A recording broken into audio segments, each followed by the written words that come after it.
bed, yeah. All right, sounds good. Right.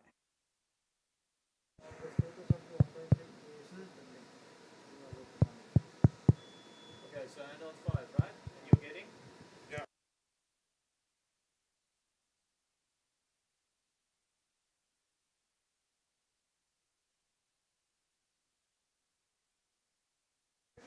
Don't they,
sugu bi am na njariñ wax dëgg yàlla moom affaire yi moom baax na trop ndax buñ ko toggee bu mu ñor moom waa kër gi yëpp léegi ci ne ñëpp a kontaan borom kër gi kontaan na ñëpp kontaan na wàññi na médicament yi xale yi buñ ko lekkee du leen baax seen poids yokk seen vitamine lépp baax kontaan nañ trop sama borom kër moom kontaan na trop ñoom ne moom bu ngeen leen doolee moom mu jël.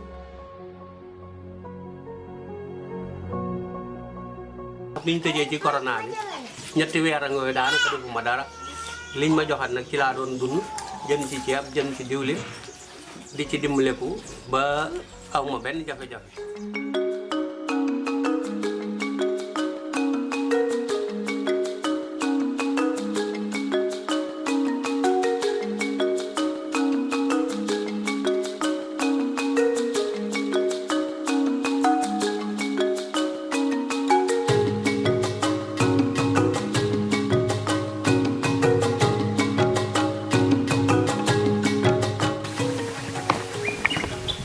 Biflame kwa nko ofisi bassin ngo adikro fondi be blali sika nyani kurukwan blin mani kulofo 10,000 kurukun blue meni kurukun blue yiwo nga ka kurukwan blana ngale mfabien tunse masini nyangre mfaili tomate do asu tomate oso a commencé blowa donc anyuli maili remontage tout donc asu ewe na tomate fini ewe.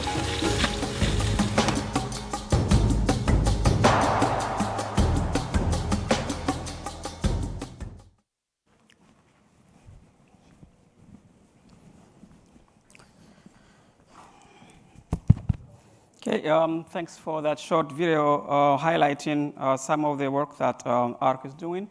From their own words, as you can see, the people who benefited from ARC's insurance. So welcome back. I hope you enjoyed your lunch and that the little walk was not too much.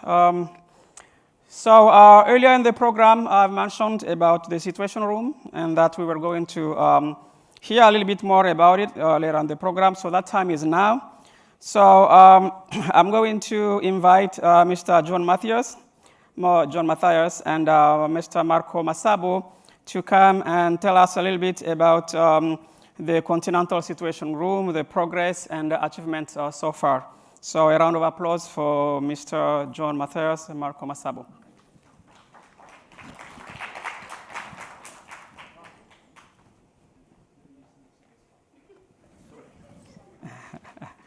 That's you, right? Sorry. Yes. Thank you. All right. You're welcome. All right. That's. Thanks. We were trying to address the last minute problem with the presentation, but I think we are set. Thank you, Chair, and thank you, everybody, for this participation. We are going to share this presentation with my colleague, John Matthias. Before we start, I would like to just have 2 words on what we are doing. Roberto is my colleague from CIMA, was mentioning that we are a strange scientific organization. We don't do only the scientific part, but we go with the foot on the ground. We try to support different national and local government authority, especially national authority, to develop the disaster risk management system. And we have been doing this one for several years, both in Italy, in Europe, and now with our partner in Africa. One of our major partners is the African Union Commission and the DRR units, where we are partnering with under the umbrella of the support of the United Nations Disaster Risk Reduction Office. We are partnering now with this important project to strengthen the multi-hazard early warning and action system for disaster risk reduction. So immediately with the partners, we find out that we need to act over 3 different levels. One level was what is usually called enabling factor. So look at what is the legal and institutional framework what they will enable this system to operate. And we have been doing this one with, as I said, the different partner. We try to put our experience, and I'm sure that we are doing a mistake that are going to be then hopefully overcome by our partners. Second point, that we have been working a lot in the organizational structure. I mean, not only on where this multi-hazard warning system will stay, but really work on the physical space where all these operators, duty officers, can do their job and can serve the overall community. And the third level that we have been working is on the individual level, to make sure that all people that are working in this multi-hazard warning system has the skill and the capacity to operate the systems. So this adventure is not unfortunately concluded, but it's just in the start. And today, I think we can have a first very practical demonstration of the way that we are going. I don't want to anticipate what the coordinator of the DRR unit will say after, but I think this one, it is a very good ground that we can build and see how this system will serve a better disaster risk management in Africa. Today, we are launching, and there will be a demonstration on what are the information that this multi-hazard warning system is collecting and is ready to disseminate to the different stakeholders. And John will explain how this one has been put in place. So I will leave the floor to John for this presentation.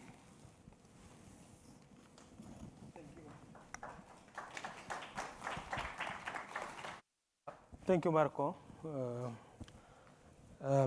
As I've been introduced, my name is John, and I'm one of the duty officers at the Continental Situation Room. So I'm here before you. I'll try to showcase how actually this Continental Situation Room is designed and operates, and what are the products of the Situation Room. So to start with, I was just trying to explain the overview of the disaster in Africa. And actually, this is from the biennial reports of the 2015 to 2018, that they were almost,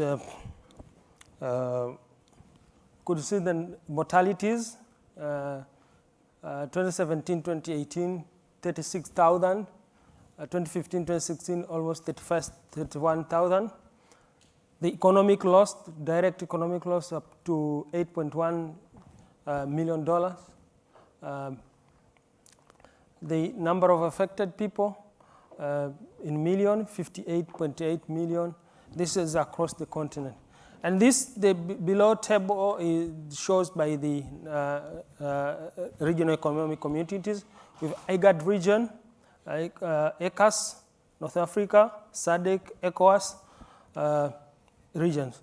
In 2017-2018, we had just in IGAD and East Africa community, 403,000 million US dollar total direct economic. So this is the table that shows and a snapshot how disaster affects Africa. So this is what the basis now to bring out the coordinated efforts to improve disaster risk management. And one of the things is the establishment of Continental Situation Room. Now, the major function that we had defined to govern the Continental Situation Room is we have 5. And one is the data collection for risk knowledge. These functions were designed from the key aspects of effective early warning system. One is to understand the risk assessment, then dissemination of warning systems, dissemination of information, and the fourth one is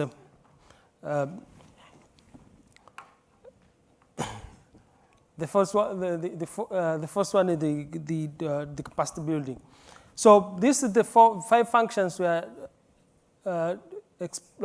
derived to fit in the aspects of effective early warning system. So we have data collection. We collect the data to understand the risk across the continent. Then we do capacity building to member states and the regional communities, the RECs. Then we do the situation analysis to produce the situation reports. When there is an event, we produce situation reports across the continent.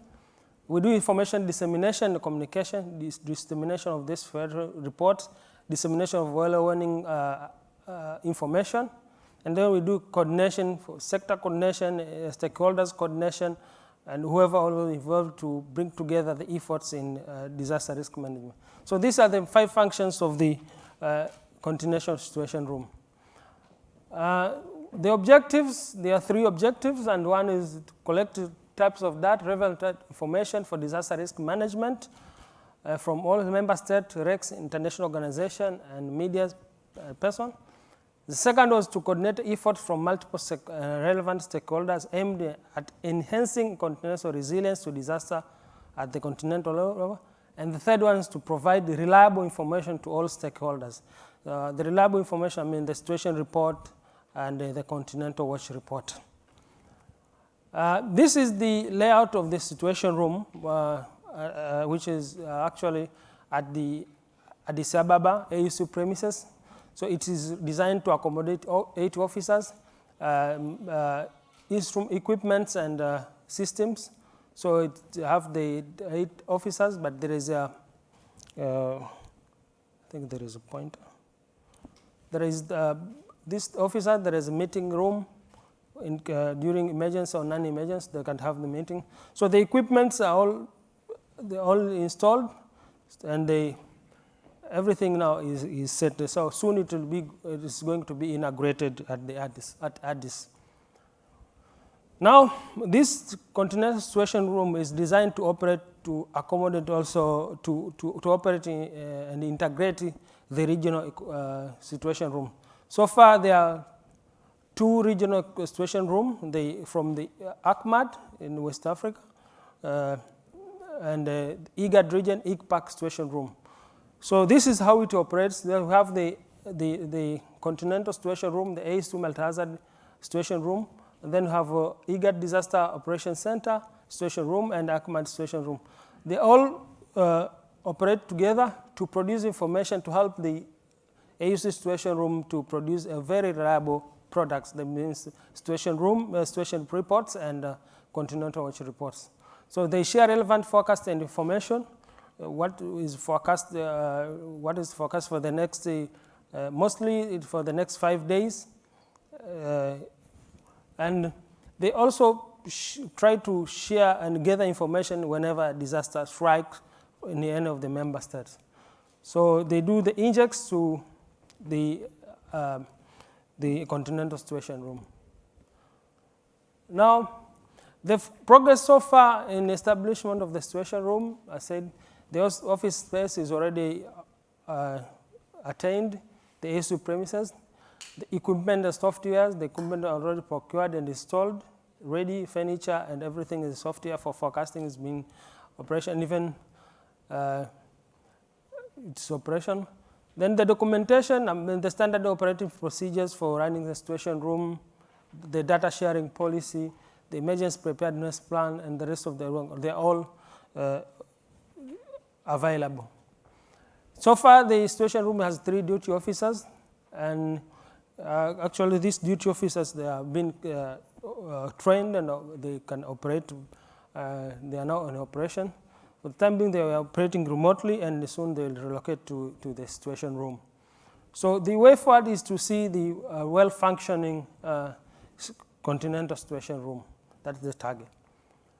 The outputs of the situation room, I said, that we have disaster situation reports, the report that are produced whenever an event has occurred across the Africa, that has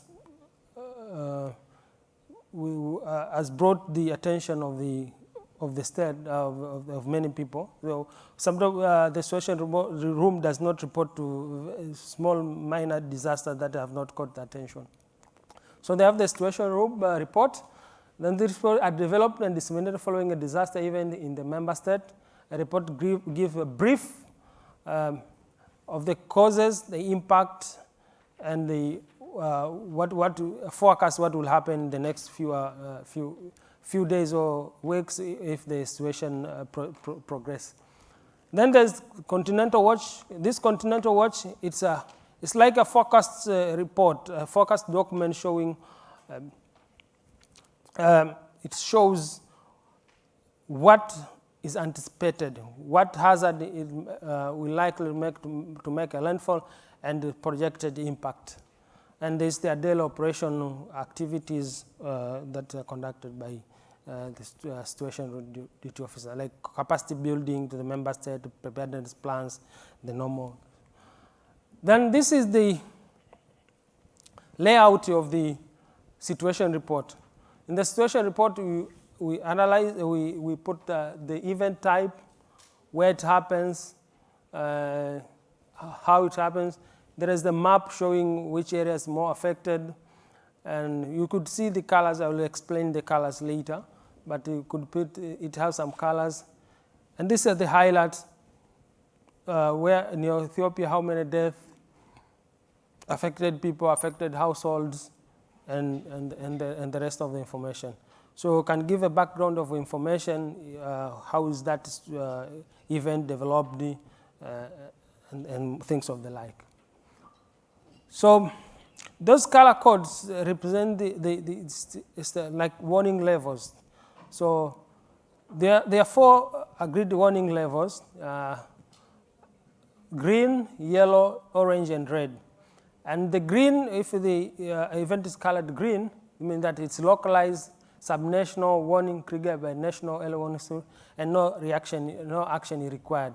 But when it comes to yellow, it's for national warning or for significant event that could affect multiple administration units in one country. General monitoring, no formal action is required. But when it is categorized as orange, significant transboundary impact, and single hazard effect more than one member state, and partial activation of the situation room. But when it's red, it's actually the significant event that has caused many region transboundary impact and the full activation of the situation room. This is the layout. This is a part of the Continental Watch report. So it's the whole of Africa, and in the Continental Watch, for the meantime, it's focused on 3 hazards. That's floods, extreme rainfall, and wind. And wind, this means if it's wind, also cyclone is included in. Now, so there is the map. It's developed the hazard map for flood, for precipitation, and for wind. For example, if we take for precipitation, this means much bigger area of Africa is either in yellow or in orange. Now, the map that is displayed in front, multi-hazard assessment, is the combination of all these 3 maps to show which area is anticipated to be affected by either of the 3 hazards. Now, in the room, as I said, there are 3 duty officers. There is senior early warning expert, system expert. There is an early warning system expert, and disaster operation expert. These are the duty officer operating the situation room at this moment. So all the 3 officers, they have the duty to produce the Continental Watch, to develop this plan and develop the situation, and to make sure that the other duties of the room proceed to make it more operational. This is the stakeholders of the Continental Situation Room at this point. So we have the top and the bottom. The top one are the ones that are supporting the establishment of the Continental Watch. We have CIMA Foundation, they give technical support. UNDRR, they do finance and technical. Italy government financing, and the international organization which give support like OCH and the rest. There are some organizations which give support. Then below is most are the users of the products of the situation room. We have REX, Regional Economic Communities, ACMAD, IGAD, ACMAD, SADC, that they use these products of the situation room. Then you have member states, individual member states, that they use the product of the situation room, the continental watch and the situation report. And then we have AUC departments and organs, this internally, and they are private and public, also the general public, they can use the product of the situation room. The challenges that it's there now is data and information. Sometimes to get data from a member state is a big challenge. Limited risk knowledge. Many countries that have not conducted comprehensive risk assessment, and dissemination, the use of the products. Not all stakeholders or member countries use the products of the situation as it is anticipated or designed for. And then, so far, as I said, there are 3 hazards that we focus at this continuous room: the rainfall, floods, and wind. But we would love to extend to all the other hazards: debris fall, tsunami, cyclone, heat waves, and the rest. The way forward, we look at the situation room will operate in 24/7 all the time of the year, and equipments, coverage and visibility, and service impact. But service impacts, it is vision that to be able to produce impact-based forecasts to the public and the member state, and to have member states have effective preparedness and response to disaster. With that, I would love to thank you very much for your time. I could welcome my colleague Marco to proceed. The QR code. All right. Yeah, it's going to be late. Yeah, just. That's done. Yeah, just few points after John. I think you see how the functioning is that, and this one as a first step. So there is these 3 centers: so African Union headquarters, the Situation Room, IGAD Center in Nairobi, and ACMAD that is also represented here by the East Director. So this is the first steps.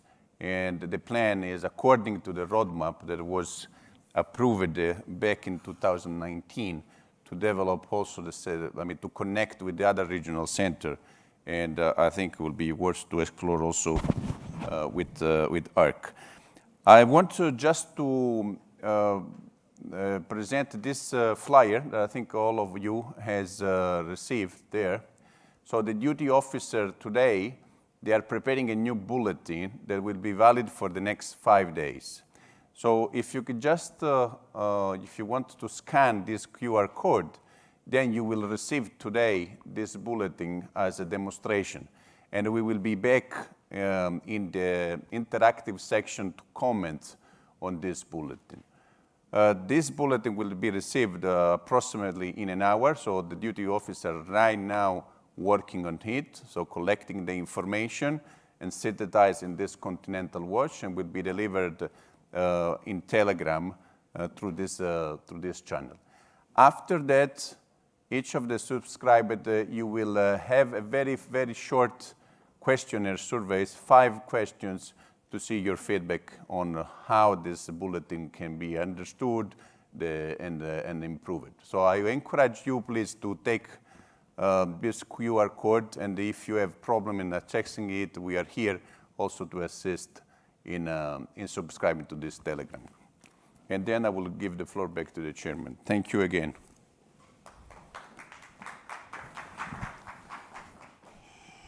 Thank you, Mr. Matthias and Masabo, for that wonderful presentation. It reminds me of some work I used to do about 4 or 5 years ago as a visiting scientist at the U.S. National Weather Service. doing some national modeling for weather-ready nations. So we will continue our program. We've been having some of the issue of connectivity like we have it this morning with some of our panelists. So while we're working on that, we will go into change the schedule a little bit. So we will go with the implementation of Africa Roadmap from Mr. Lucas Rossi is going to give us a presentation about the implementation of Africa Roadmap for improving the availability, access, and use of disaster risk information for early warning and early action, including in the context of transboundary risk management. Please welcome Luca Rossi for his presentation.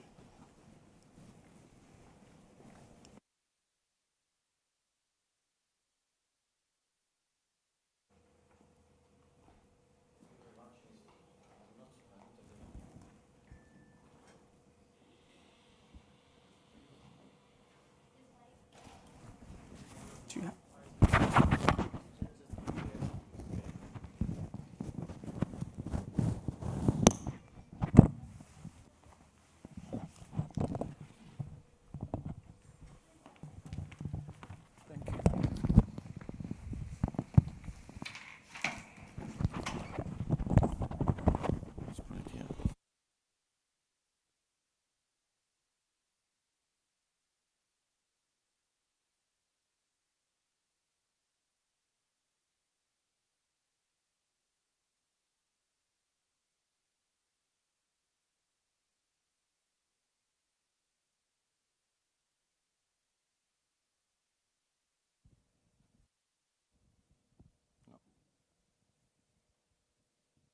that one? Yes. Yes. This one. It's coming on screen. So again, myself, sorry for being the second time I take the stage. We are going to present very quickly part of the work that we have been doing to support the African Union Commission and other institutions, African institutions like ACMAD and ICPAC in the IGAD region, to support the development and implementation of this multi-hazard early warning system. How do I do that?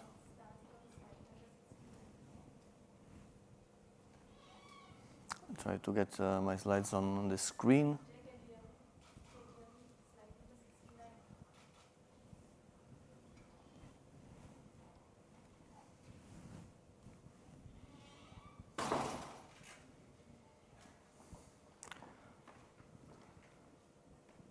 It's coming.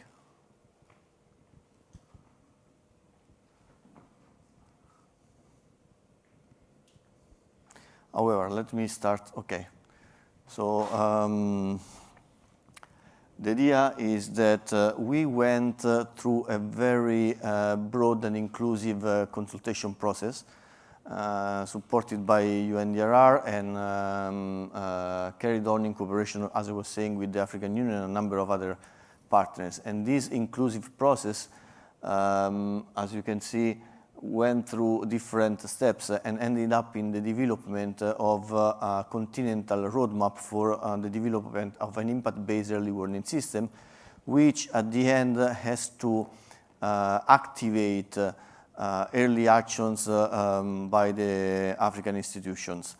What is important is that while doing this, we have not looked only into the African system, but we went out of the continent seeking to exchange knowledge and experience with other centers who have been already advanced in this sector. And one of the steps that we did was to consult with the European Union Commission, the European Civil Protection System, and the Italian Civil Protection System that earlier this morning Roberto, my colleague from CIMA Research Foundation, was mentioning, has been one of the inspiring model for developing this roadmap, which is a model which puts together a number of stakeholders, but particularly it links the academia and the research to the Civil Protection Authority, Disaster Risk Management Authority.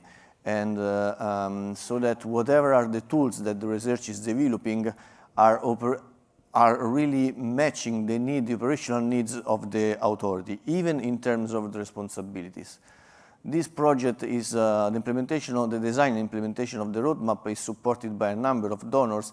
The main one in this case is the government of Italy, but we also have important funds coming from the European Union, the government of Sweden, and the cruise initiative.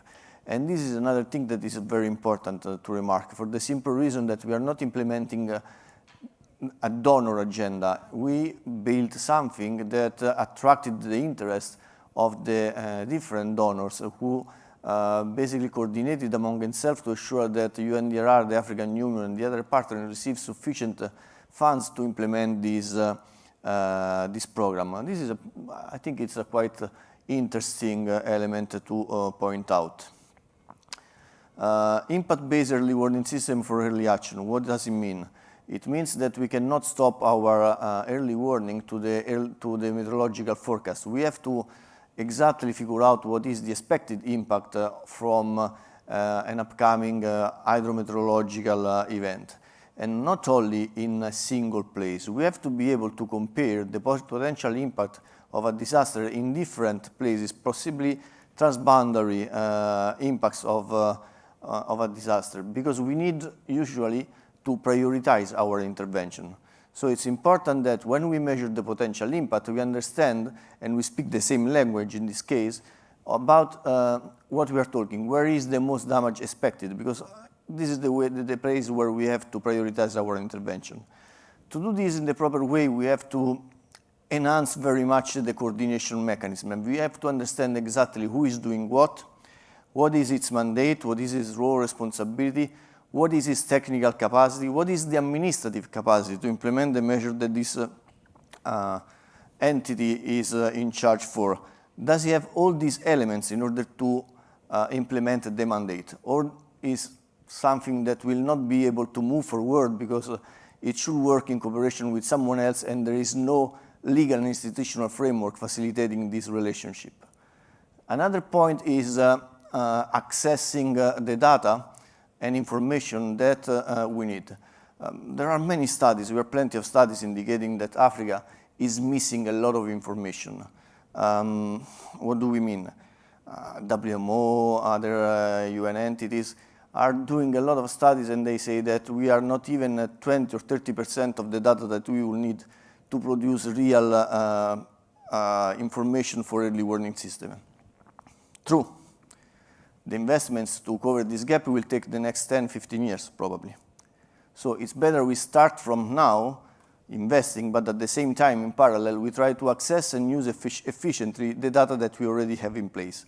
And this again goes to the previous point of enhancing the coordination among the different stakeholders and try to access and use efficiently all the information that is already on the spot, which is not sufficient, but it's already a good starting point. To do this, we have promoted the use of open source systems, which basically are not replacing systems that are already in place, which were built over the last 5, 10 years by a number of partners. But we are just trying to have something which is coming free of charge and combined with the existing capacity can facilitate the access and use of this information. And this is coming, and Roberto, my colleague, and the rest of the group here will speak about later on, is based on an open source system which is called the WETRA, which has been developed in cooperation by research authorities and civil protection of Italy over the last, 15 years, something like that. And the point is that the research center experts were sitting next to the civil protection authorities. So they were the one experiencing all the problems of using that tool. So these tools has been fine-tuned over the years through the operational experience. So it's something that is very reliable at this point. The other important point is that it's not a project-related tool. This is something that has been developed over 15 years, and there is the government of Italy that has a regular budget, annual budget, associated to the maintenance and further development of the system. So this ensures that there is a continuity for the system. Of course, having the tool doesn't mean that you are able to use it. in the most effective way. So it has to be combined with some capacity building. And this capacity building must be done not with webinars, not with workshop, not with 1 or 2 weeks training. It has to be done with joint work. So it's job shadowing. We are deploying our experts to the African Union, to the ACMAD, sorry, to IGAD, and to all the other countries that we will serve in a way that the more experienced people will help the duty officer at the African Union and the other premises to do the daily work. This is the best way to learn. And then, of course, we are thinking already a bit ahead in time on what this means in terms of financial sustainability.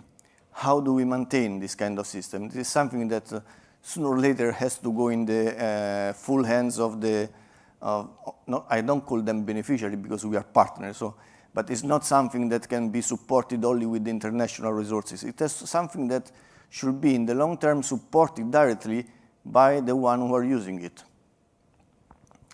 And for this, we have to find an approach which is, according to UNDRR, based on the resilient dividends approach. So we have to identify who are all the potential beneficiaries of the services generated by this kind of system and ask them to contribute to the operationalization and maintenance of this system that we are developing. Step 1 was about this coordination, meaning legal and institutional framework, establishment of the legal and institutional framework. This is part of the work, is the component 1 of the roadmap, and is being done in cooperation with the African Union, UNDR, and UNDP.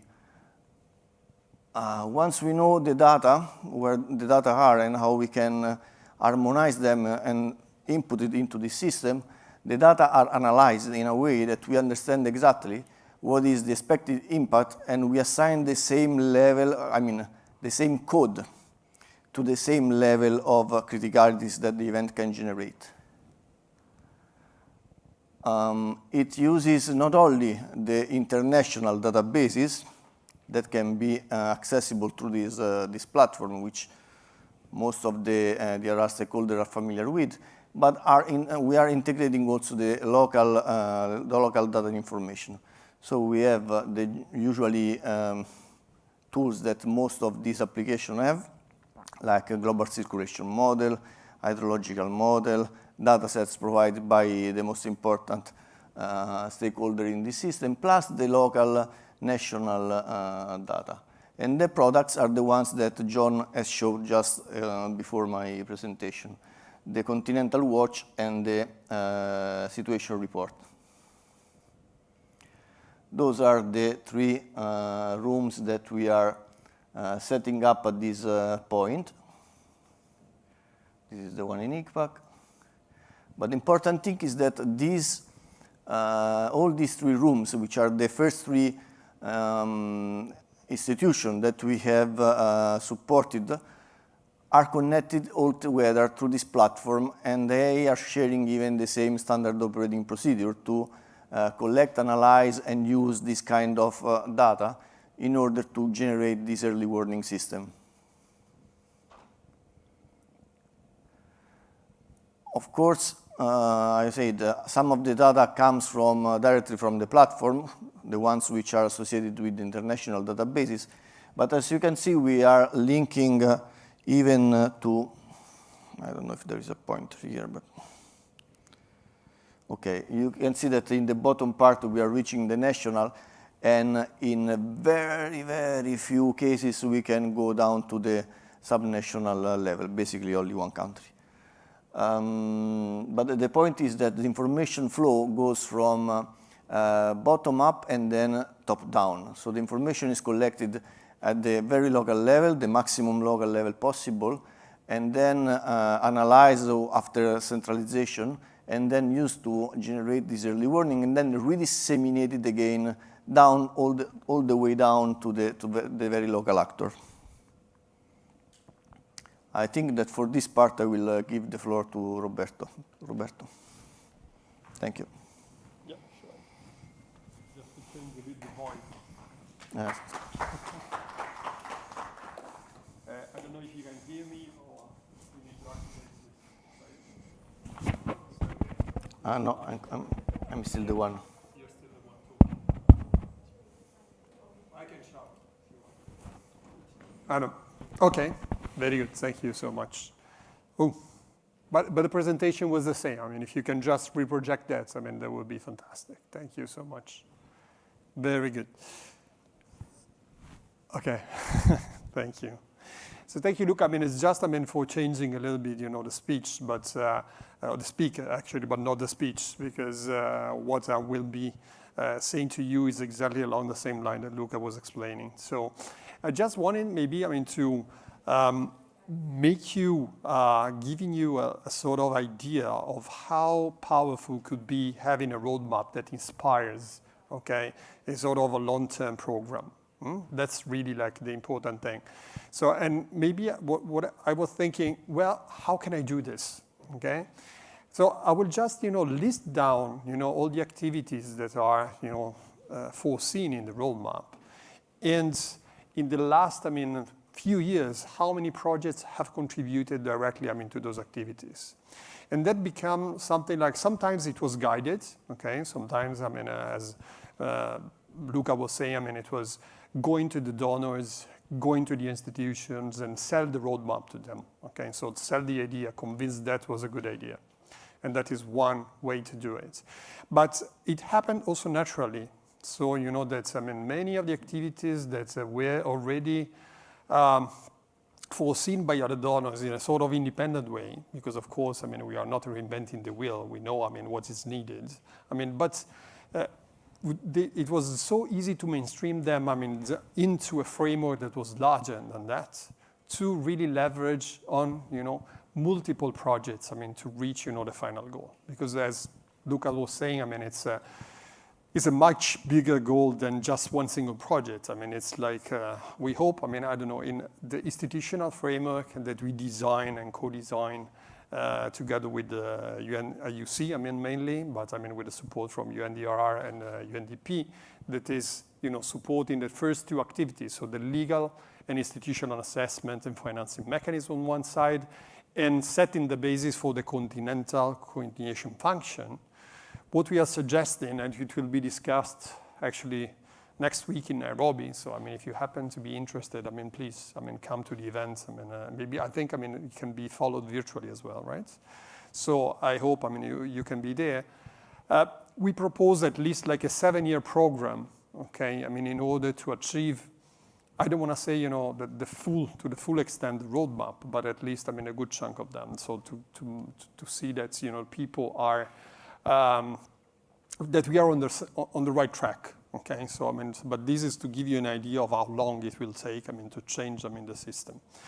And we had already, like, 2 projects, contributing to them, working synergically, okay, in order, to detail, this additional, let's say, roadmap, with details on the institutional legal framework. It's something like a sub-roadmap, if you wish. Of course, activity 3, is the one that, that's you've been listening a lot about. So the Continental Operation Room set up, and this was supported, heavily by a project, with IUC, UNDRR, and the Italian cooperation that, would start going towards the direction of implementing at least, the first, core of 3 rooms, just to show how, the system could work, with this interconnectivity. And we hope, this will be the catalyzer, for many other activities, expanding at the REX level, certainly, but also at the member states level, in combination with the legal institutional framework that, we've discussed in activity 1 and 2. For activity 4, so the continental overview of risk, this is maybe, the initiative that has, the largest, amount of funding coming from different sources. Here I'm citing just, few ones where I've been participating personally.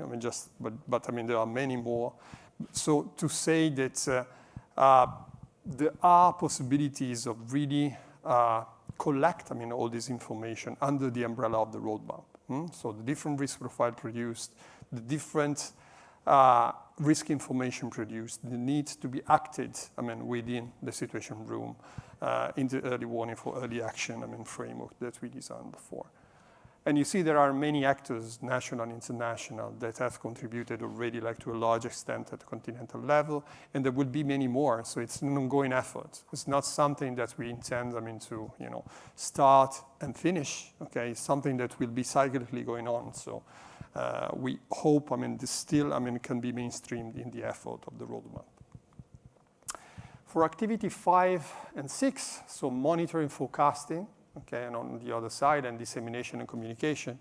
Again, so many projects are dealing with early warning systems at national level, at regional level, at continental level, as the one described just in the session before. So the idea there is again the same one. So let's inspire sort of cooperation. So let's not work in silos, even though, different entities will be, financing, the early warning system national level. Different, implementing agency will implement the projects. But in the end, if we can be sharing an idea of, let's say, integration, and an idea that, goes through, common SOPs, as Luca was saying before, okay? We can really leverage on all of these efforts, without, kind of racing, on who is doing the best, job. We are all doing the same job, and we would like to put everything together. And the final part is maybe the most challenging one, I think, the most long-term one, especially when we go on one side to link warnings, to actions, because that, has the need, of having all the other activities accomplished, okay? Because without all the ingredients that we discussed, from activity 1 to activity 6, activity 7, will never be there, okay? So, we will never be, there was one question, this morning that was, exactly on that. How do we make things actionable also with, from the contribution of ARC and then so preparedness is all about, getting ready, to have these actions on the fields, basically. But without all the other ingredients, it's very difficult to do this. And activity 8 is the one that maybe that I love the most, and that we are a bit still lagging behind, I would say, in the roadmap. So maybe this is also like a call, to go together towards that. That is the capacity building and developments with, let's say, the cooperation that Luca was before trying to sell you. Let's say like this. So not just the cooperation done by, from an academic point of view with frontal lesson and things, but really like, job shadowing, really intervening in the curricula at the lowest level, to raise up, a generation that could support the system with knowledge, coming from Africa. So that's, maybe, the biggest challenge we have, okay? But I think that when you have a system, to support, so you have a clear needs, okay? Then, it would be easy, to shape up, I would say, for example, the academic curricula to support those needs, in a sense. So, and this is bringing us, to this part. Then I will leave it for you, later on, for the final part, Luca. But, this is really like what I was talking. So, there are different levels of cooperation and capacity development. One that is inside the institutional part, okay? So institutions that are cooperating into the system should support each other. So IUC, towards RECs and member states, the RECs, of course, towards the member states that are adhering to the RECs, and member states that will offer their knowledge, to other member states that need, support, absolutely. So really like, from the institutional point of view. Another point, is like with research and science. One of the points that we touched upon several times. So the thing that, we need, to create this connection between research and science and operation, that is not just on the level of, advisory, okay, advisory components. Something that we need, to strengthen also in operations, on responsibility and accountability also of the experts that are coming from the academic world and are advising, the institutions to go in a certain direction. So this is really important. And then, this training mechanism supporting member states and, in developing this early warning system that is this, again, based, on this triangular cooperation that I would love, to be in place, so with these north-south and south-south components, okay? Also, I hope there will be still, a north-south component, because I love, working in Africa, so I hope, I will be coming, at some point there, but certainly the cross-cooperation between, African centers and African expert centers is the thing that, would support, the majority of the activities there. A little bit of way forward, but Luca, maybe, this part, no? You don't have the mic, so I'll do this. But, so basically, I can read through the list, but there's many things that we already mentioned, several times. So, the first, point is really like to enhance this coordination mechanism that we are speaking about. Because one thing is like to say that this is there. Another thing is like to have, legal and institutional framework in place to support it. And another thing is like to have this working in practice. So, we are still, heading step by step towards that direction.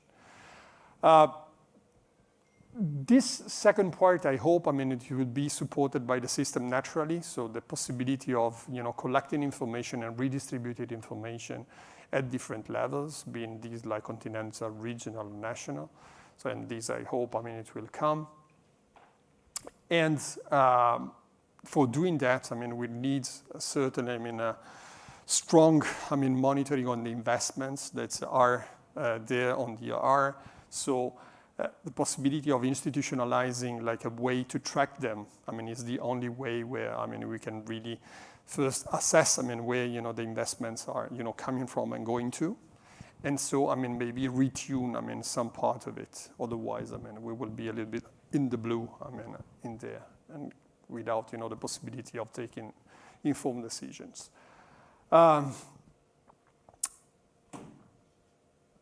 Well, the other points, I can read through that, but register for the Africa Regional Platform and promotes, of course, the 2030, all these events. I think, every one of you, is really accustomed or know better than me, what these events will bring to the continent. So please, go in that direction. Maybe, this slide, just to finish off the presentation, there are some appointments that are really like, closing time. That's, I hope, this as a working group, could, look into. First one, 13 October, so, today. So we are really, talking as a sort of initiating a sort of path, together, towards the implementation of the roadmap. Next week, we are going to have like a multi-hazard early warning system pre-conference event at the start of the week in preparation of the multi-hazard early warning system conference from 20 to 22nd. And that, is where we will be discussing, with member states, with REC, with other departments, with all the departments at the continental level, the institutional framework and the legal framework that is needed, to support the process itself.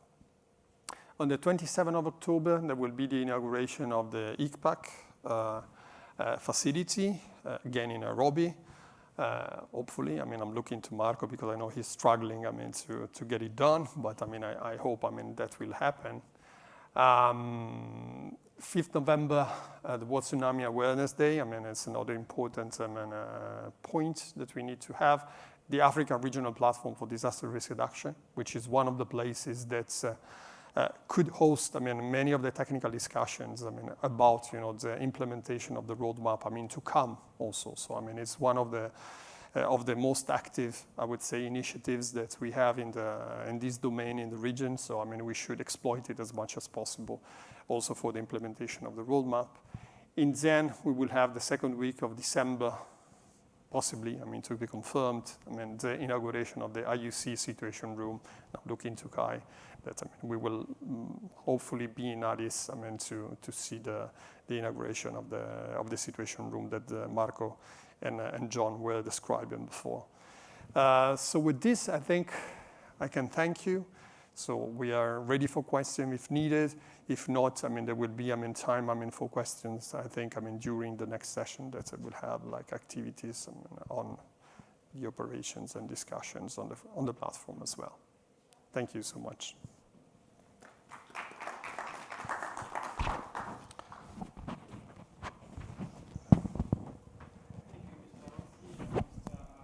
For your presentation.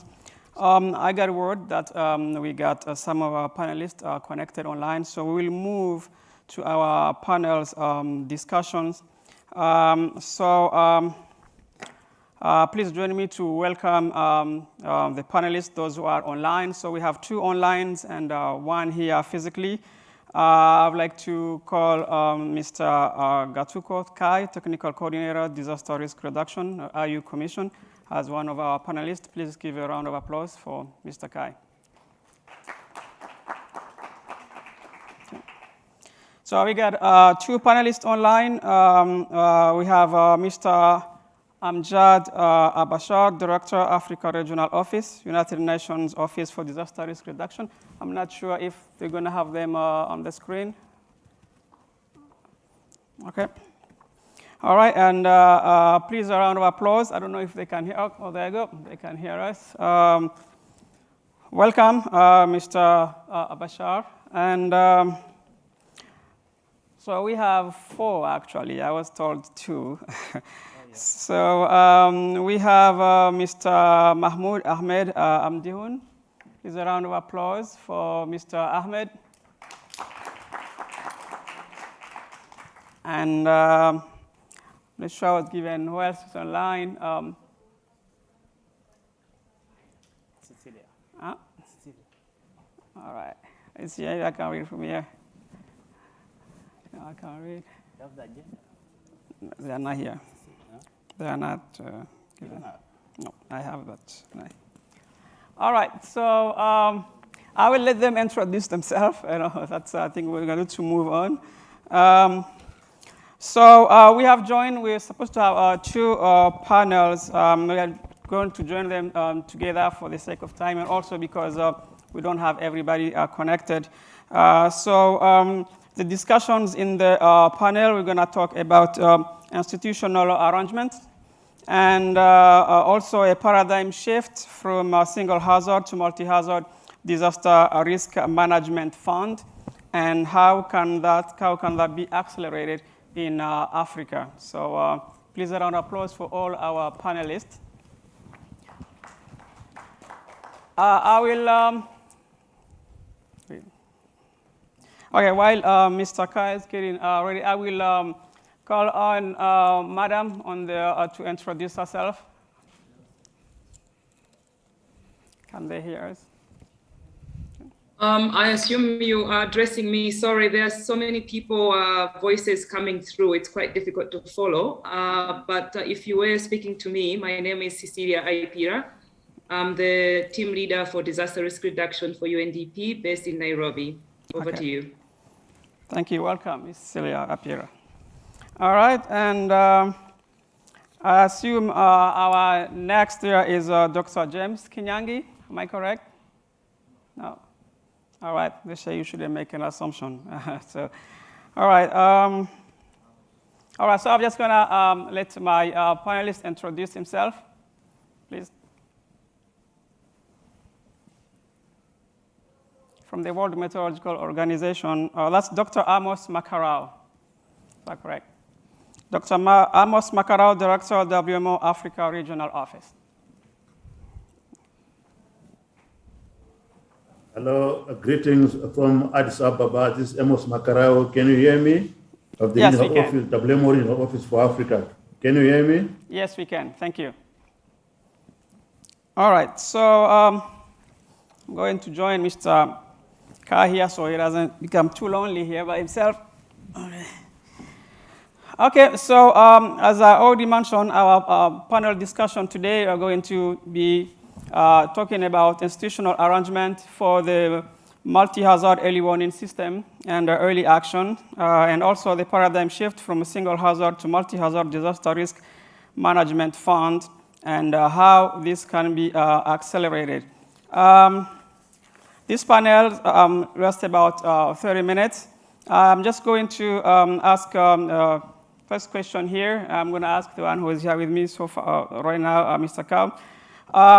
In terms of institutions, we know that, we have seen the presentations today, a lot of nice model, a lot of equipment, a lot of nice rooms and things, but we all know that we can have the best models, we can have the best data there, we can have the best network of data collections, but a best model that can make a lot of predictions, but all of that is worthless if we don't have strong institutional framework that goes with that. So what are the challenges that you think are in terms of coordination between different institutions at national, regional, and continental level? And how do you see what is being done right now to address that? Thank you, Professor Abdul, for the introduction.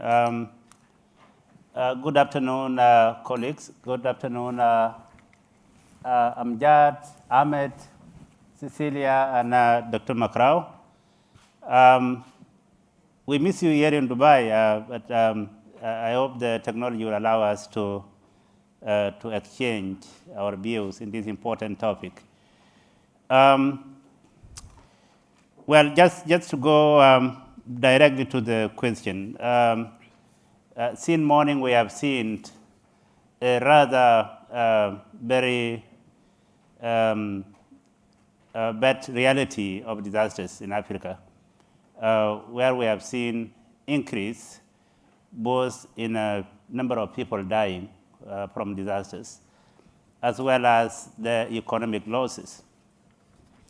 And of course, this is not surprising in Africa, because we are a continent that is urbanizing so fast. We have most of the faster growing economies are in Africa. And as the continent urbanizes, and as population come to cities with very limited planning for urban development, and then increasingly this asset, the economic asset and the infrastructure is increasingly exposed to disaster risk. And this really requires systems that allow us to predict, understand, and respond to disaster risk. And the best way for us to be able to reduce both human losses and economic losses in Africa is to ensure that we have an agile, effective, and very operational disaster, early warning systems. One of the big challenges we have at the moment, despite the progress that has been made, and I would like to acknowledge that Africa has come very far when it comes to disaster risk management. Today, the issues we are discussing were not the same issues 10 years ago. So we have made significant progress. But again, when it comes to early warning systems, almost every African country has, to some extent, an early warning system. The challenge with that is that most of these early warning systems are sectoral. You have one early warning system for flooding, sitting in different ministry. You have another for drought, sitting in another ministry. And when a hazard strikes, it becomes very hard to coordinate. So we are now saying we need to move toward a multi-hazard early warning systems, where in one country you have one situation rooms that coordinate different elements of early warning systems. But again, this is quite ambitious, knowing where we come from. So what we are saying, at least the bare minimum would be, you may have more than one early warning systems, but at least the principle should be there has to be an interoperability. There has to be communication between different systems. So this is really the biggest challenge. But again, coming to the need for that sort of institutional arrangement, We know having an early warning systems is not enough. And we have seen over and over again that even if you have the information, if that information is not processed through appropriate governance mechanisms, it will fail. Whatever equipment you have, it will never deliver anything unless there is effective communication, effective institutional setup, where every ministry has a key role identified, mapped out, and that they are communicating together. Disaster management is not a work of a single ministry. It involves defense, it involves agriculture, finance, and different sort of sectors, and also volunteers. So you need to have an institutional setup that ensures that everybody is communicating, and they have the same methodology as Luca was talking about before. This is very much lacking in many African countries. And therefore, what we are starting now at continental level is a sort of reference. We are now developing a continental institutional framework that, first of all, even identify roles and responsibilities. Among us, even at African Union, we have different departments. We have peace and security. We have humanitarian and social affairs, health. These are very important departments that play roles when it comes to disasters. So the institutional setup we are putting up at continental level is going to be the reference, where we'll say, oh, look, guys, I think this is the way to go. And that is the reason why you see this situation room. The need is to downscale that principles is what is enshrined in the roadmap that was presented by Luca.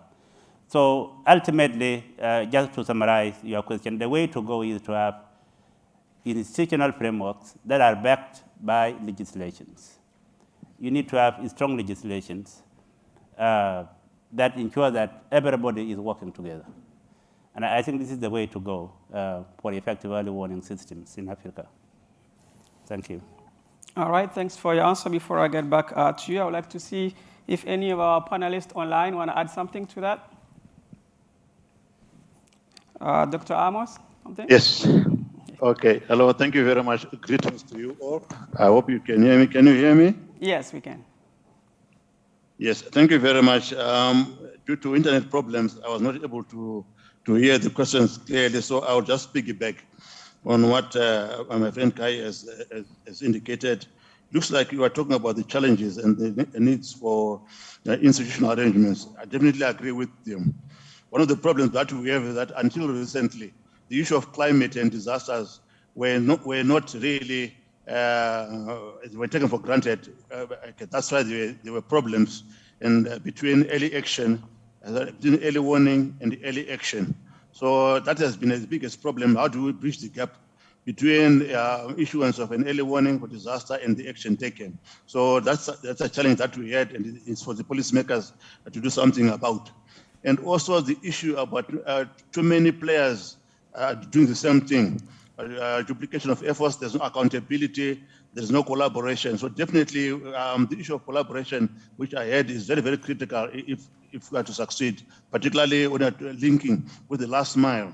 There must be a single authoritative voice so that those villagers in rural areas, if they listen to a warning, they should know that it is coming from a reliable source and not many sources. So it is very, very critical that there has to be a single authoritative voice who is responsible for what. Okay, like for example, meteorological services can be responsible for issuing this forecast, but the disaster units, they have also the responsibility of communicating when it comes to disasters. So it is actually very paramount that arrangements need to be put in place. Also, we support the need of one-stop shop for all disasters. Okay, so that there's only one document about disasters. That will also result in one-stop shop of an early warning bulletin. Okay, so that now MET or water or even TRR or health, okay, they also come in because they are talking about the implications of this. So we are going to be promoting this one-stop shop of disasters, early warning of disasters at the national and regional level. Also, in WMO, we are also seized this opportunity of launching what we call the global multi-alarm system, again for disasters. We are going to be launching it in November so that every country should be able to access information on disasters and also even able to disseminate information so that no country should be left behind. So this is what we call the global multi-alert system. And for those who are interested, we can Google that in the WMO website. So definitely we are very much in support of what Akai has indicated, including at the national level, legislation. It is very critical that in terms of disasters, when the national emergency kicks in, there must be a legislation to empower different sectors and players in a particular country. So definitely we are very much in support of this, and we look forward to actually working together so that we do not approach our end users from various platforms. I hope I can stop here for now. Thank you very much. All right, thank you, Dr. Makarau, for your words. That actually leads very well to the questions that I have. Mr. Kai talked about interoperability, and sir, you talked about too many players doing the same thing and no collaboration. That's something that I've noticed, that a lot of entities collect data, but they don't share among each other, even though they are working on the same thing, and that's a big problem. We do have that data that's available. We do have those institutions that's distributed, that's already available. How are you planning on bringing all of those together, especially when you're talking about interoperability? All the data, we cannot discard what's already available. And they might have different standards that we need to bring into the fold so we don't start from zero. How are you planning on address that? Thank you very much. Okay, just for your information, only this morning, UNDRR and WMO launched a Center for Excellence of Climate and Disaster Risk Reduction in Geneva this morning. And the intention is to bring in all the other players as well, so that when we talk about disasters, we're talking about actually sharing of information, exchanging information, including data, availability of data, because you cannot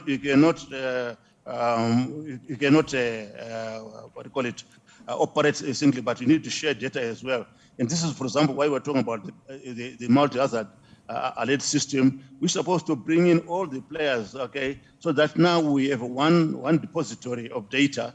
So, and then also, if you talk about applied research, it's easier for any sector, whether it's health, whether it's transport, or whether it's tourism or agriculture, they are able to use the same data for their operations. So definitely, as WMO, the launch of this Center of Excellence is actually the beginning, whereby you are going to bring all the major players, other UN agencies, under one roof, so that when you address disasters, it's not only coming from WMO or UNDRR or FAO, but it's coming from everyone who is putting chip in. So just definitely, right now we have a data policy in WMO, which you want to make sure that it's going to be made freely and accessible to all, to make sure that when you apply in your various sectors, you are able to use the data. But it is very critical that we need one central depository whereby the data is actually deemed reliable and also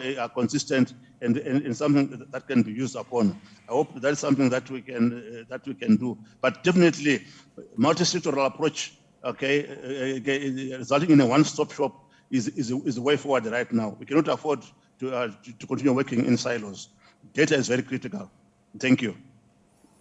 All right, thank you. Ms. Ipira, do you have anything to add to that? Yeah, thank you so much, Vishal. Yes, I think Kai and Mr. Makarau, I think, really articulated some of the challenges, or most of the challenges that we are facing with regards to multi-hazard early warning systems and the institutional arrangements. Now, I think one of the critical areas is really about ownership of these systems. With the UN system and others, we establish, we work with National Disaster Management Agency, or we work with a specific sector in establishing early warning systems or something close to that nature, without them being sustained. And I think we need to critically rethink, how do we support national governments in owning, in sustaining these systems? Because it's very, very easy to establish, for example, UNDP, we support national governments in establishing disaster management information systems. But the challenge we see is that once the project is closed, then the whole system also collapses. We also, I think, have not done a good job of bringing in the national statistics offices. These are the government reservoirs, the holders, the ones who have the mandate in collecting, analyzing, and distributing data. Collecting data and analyzing data is a very, very expensive exercise. We're not just talking about hazard analysis, we're looking at exposure, hazard, vulnerability, understanding what communities in the whole country experience disasters, the vulnerabilities they have to climate change. It's a very expensive exercise. And we the UN, different UN agencies, we do vulnerability assessments here and there, and then we either it serves our purpose for example, humanitarian response. But how do we sustain these systems? I think it's something we should be discussing in this panel. And I think the role of the statistics officers has not really been explored very well. I'm not sure, personally, that national disaster management agencies have the capacity or have the clout, the mandate to inform the Ministry of Agriculture, give us data, or inform the Ministry of Finance to give you data. So I think, where do we anchor these robust, multi-hazard early warning systems, I think is really, really critical. One thing that I also just wanted to add when we talk about the way forward is, yes, disaster management agencies also, how do we bring the other sectors? The other part, I think the bigger elephant in the room that I see is actually the financing. I mean, Africa is still allocating 4% of its national budgets to disaster risk reduction. That's a whole disaster risk reduction. Now, multi-hazard early warning system is a small component of that. We ourselves, again, when I say we, I'm talking about Africans, we need to invest in our own disaster risk reduction rather than wait for external partners to come and support. So unless we take ownership, we see the value of this, it's very critical. The last point I also wanted to add, which I think maybe had not been touched upon, which I think is also something for us to mull and chew as we discuss, is the whole decision-making process. There are, in Africa, we know, even the most rudimentary early warning system, they exist. But the decision-making to, for example, issue early warning to the communities, or to declare a drought, this is a political decision. We've seen, I come from Southern Africa, we've seen, I think it was 2018, when the SADC declared a drought emergency. We saw Eswatini responding to that emergency, and we saw Malawi not responding to that emergency, and the results were completely different. It's about sovereignty. It's one thing to issue early warning information, but it's another to actually act upon it. So how do we link early warning systems, the institutions that make decisions on or collect data and issue and analyze early warning information, and the decision makers who are more the political side of disaster risk reduction? I think this is also an area that we need to work on more closely on how do we link the two. Let me stop here for now. Thank you. All right. Thanks for the word. That actually brought me to this question. We talk about government, that's supposed to be responsible for collecting data, or government that's supposed to finance, of the disaster risk. Research have shown that many highly exposed developing countries cannot fully recover from disaster by simply relying on external donor aid. The thing is that many of those countries do not really appreciate the risk. They underestimate the risk. So how do you promote the awareness of the needs for financial preparedness to manage disaster risk? I will give that question to Mr. Amjad Bashar.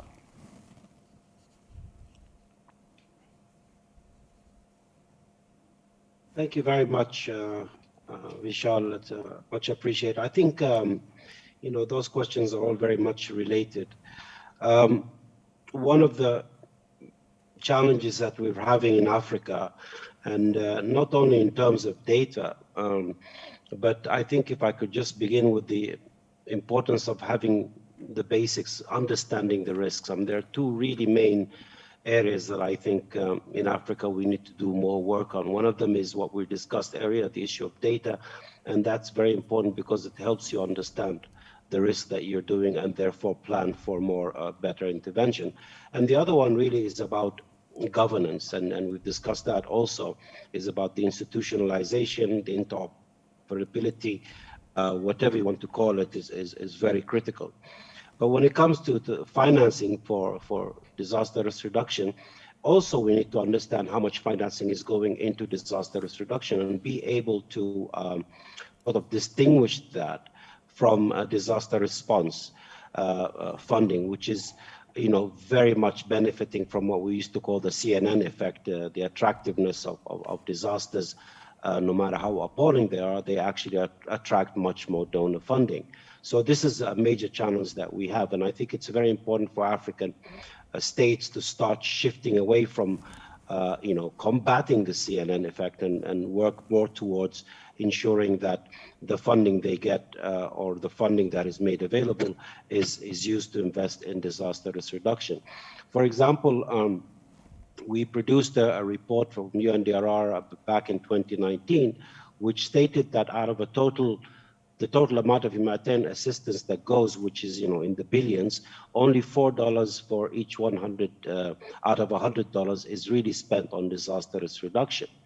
And so that's an issue that has to be fixed. This figure is probably even further lower today than it used to be in the past. So first of all, we need to understand that and ensure that we have the budget set aside, that the donor funding is set aside for disaster risk reduction.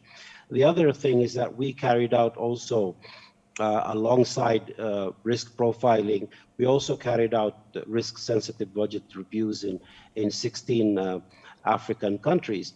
And we found out that what the direct amount of funding that goes to disaster risk reduction activities or programs is less than 1% of the national budget is dedicated to that. For example, a country like Ethiopia, they dedicate about 0.6 of their national budget to disaster risk reduction. And even then, when you look deeper, 2/3 of that is actually going to response operations. So there's an issue of definition here. And one of the areas that, to answer your question in terms of raising awareness, is to clarify and get a very good understanding of the difference between disaster response and disaster risk reduction. And when you sit and talk to many practitioners or many disaster managers at the national level, often they equate disaster risk reduction with disaster response. And so this is a very important area of work that we need to look into to raise awareness of the importance of that. I think one of the challenges, if I might just say here, is that going back to what I was saying in terms of the CNN effect, it's still very critical for, we still suffer a lot having in Africa because we actually don't have the tools to manage how we spend money on disasters. We don't have the reserve funds for that, for disaster risk reduction. When we do have these funds, they're usually about disaster response. We don't make use of insurance, for example, that the African risk capacity provides, which are critical and could really relieve some of the burdens that African countries have. So, we need to get a better understanding of how we can use insurance, how we can use contingency funds, and how we can use, disaster risk reduction funds, shift the funds that we have such as the Central Emergency Response Fund, into funds that are focused on disaster risk reduction, which is, at the end of the day, it's really about development. Over to you, sir. All right, Mr. Amdioun, do you want to add something to that? Thank you very much. And I think a lot has been said along that line, but just let me bring in a perspective from Eastern Africa region, where particularly the financing part is as clearly stated by Cecilia and also Amjad. What is really important is how or what instruments do we have at a regional or national level to ensure that sufficient funding is allocated to disaster risk reduction and disaster response also. If I just mention, for example, the IGAD Disaster Response Fund, which we are working to establish recently after it's endorsed just last December. What it really entails is how can we make funding, very quick funding, available to the member states whenever they are overwhelmed by one or multiple disasters at a time. That is one. But of course, such instruments are also there to provide the before disaster activities or interventions, say disaster risk reduction activities. This is at a regional level. So all efforts, for example, for IGAD and the regional blocks is towards realizing this regional pool of fund, which is a very good substitute to those challenges which are mentioned. At a national level, of course, the same can happen. A national pool of fund or disaster fund can be proposed without limiting actually the actors to the disaster risk management authorities, rather as a multi-sectoral field. All institutions can contribute at a national level, and also even other partners can contribute too. I think that is the way we can cushion for the multiple risks that our region or our countries are facing.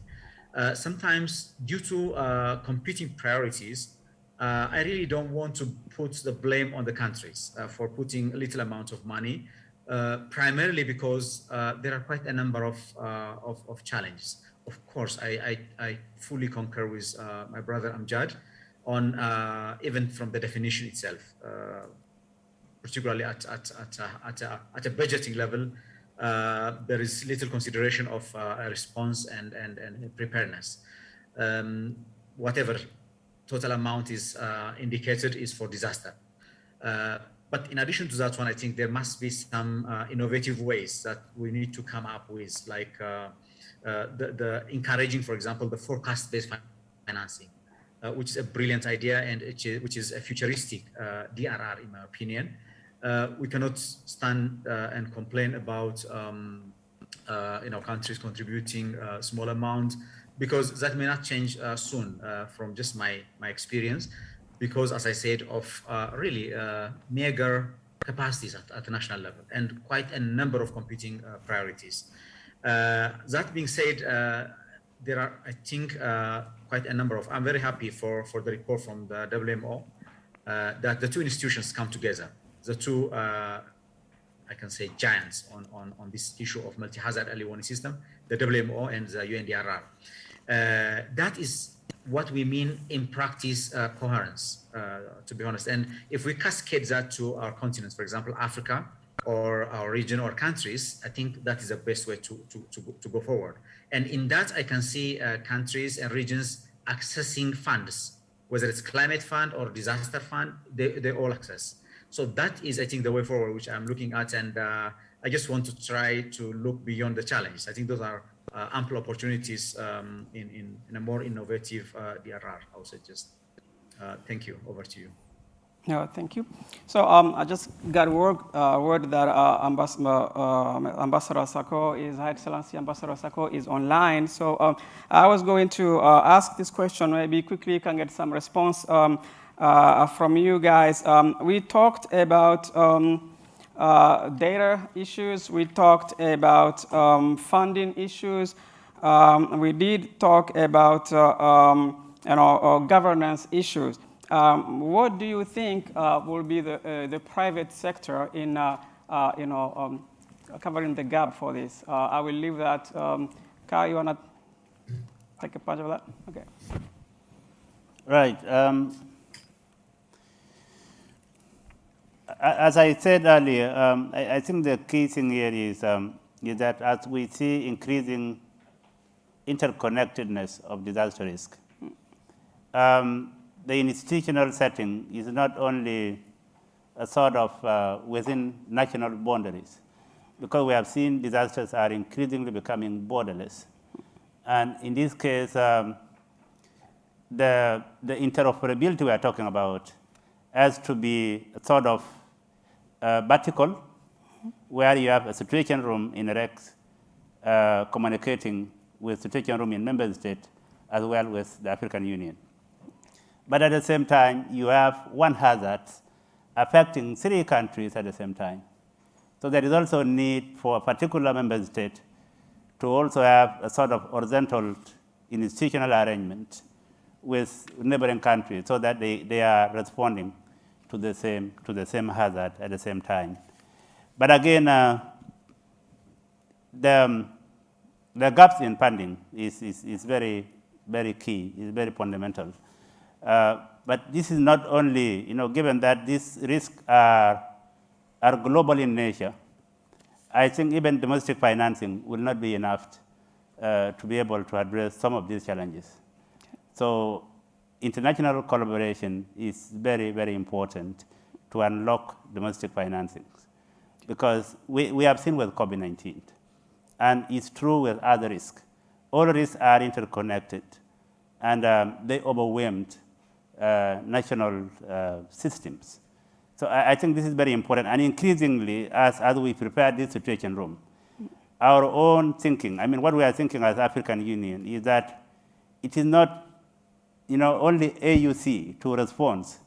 What we are preparing is an African Union response, where you have countries in the north, countries in the east, supporting countries in the center, or countries in the center supporting countries in the south when there is an event of a disaster.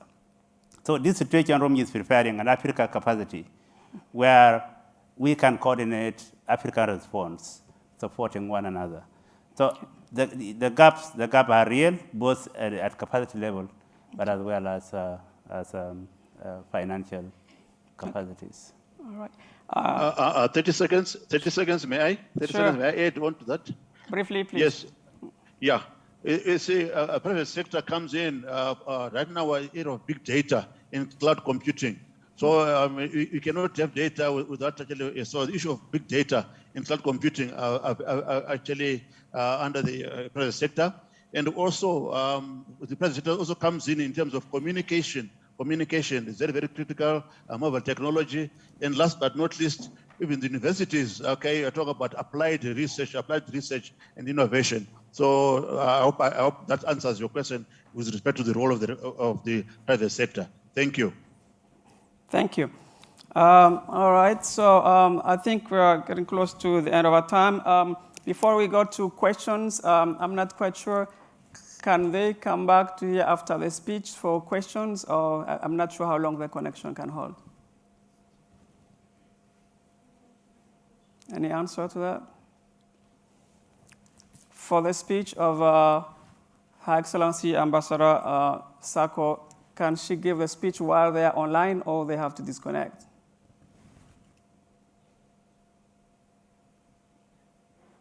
Okay, so while we're waiting for an answer, okay, I think I've gone. Okay. Yeah, I was gonna ask a question. It's kind of biased question. I'm a flood modeler, and a lot of time we're looking for precipitation data. And in Africa, it's very sparse, to say the least. And I was going to ask the director there if the World Meteorological Organization is, and what are they planning on to increase the availability of data. So maybe briefly, while we're trying to get that connection on, I would really appreciate. I need that data to do my model. So, all right. Oh. We can't hear you. You are muted, sir. Sorry. You were muted again, sir. You're muted. All right. Okay. All yes, right. we have established what we call in Africa hydrological panel, and that panel actually supposed to link to bring together hydrology and meteorology in terms of infrastructure, in terms of data sharing, in terms of expertise, in terms of actually in terms of forecasting, like you're saying, and modeling. Like for example, we have also the flash flood guidance system, which is actually an operational product. So definitely you can get in touch with us and we can assist you in getting that data. So we're in the process of actually making sure that meteorology and hydrology in Africa are not really separated, but actually work together, because the rains come from above and the rains fall to the ground is water. So we cannot do without. So we are coming up with that, and we can share with you offline on this. Definitely, you can get the data depending on where you are. Thank you very much. All right. Okay, thank you. I think that will conclude our panel discussion. We will have next a speech, and then, if you have some question later on, we can send and we see if the panelists are still here to answer a couple of questions only, all right, if any of the audience. Thank you again for the panelists. Thanks for the very wonderful discussions.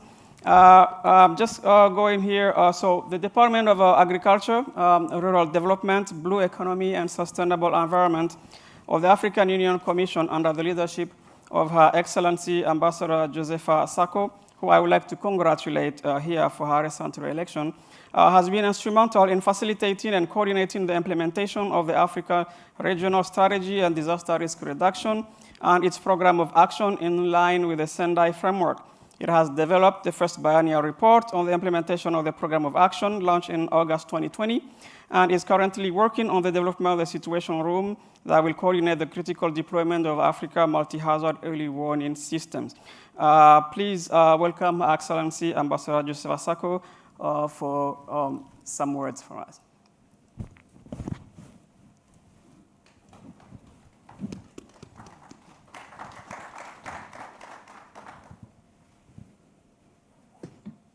Just a minute. I'm getting connected.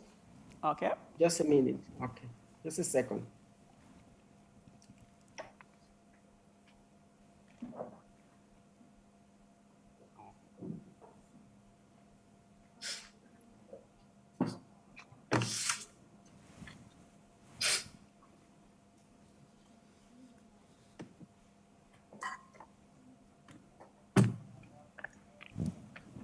Thank you, moderator, for giving me the floor.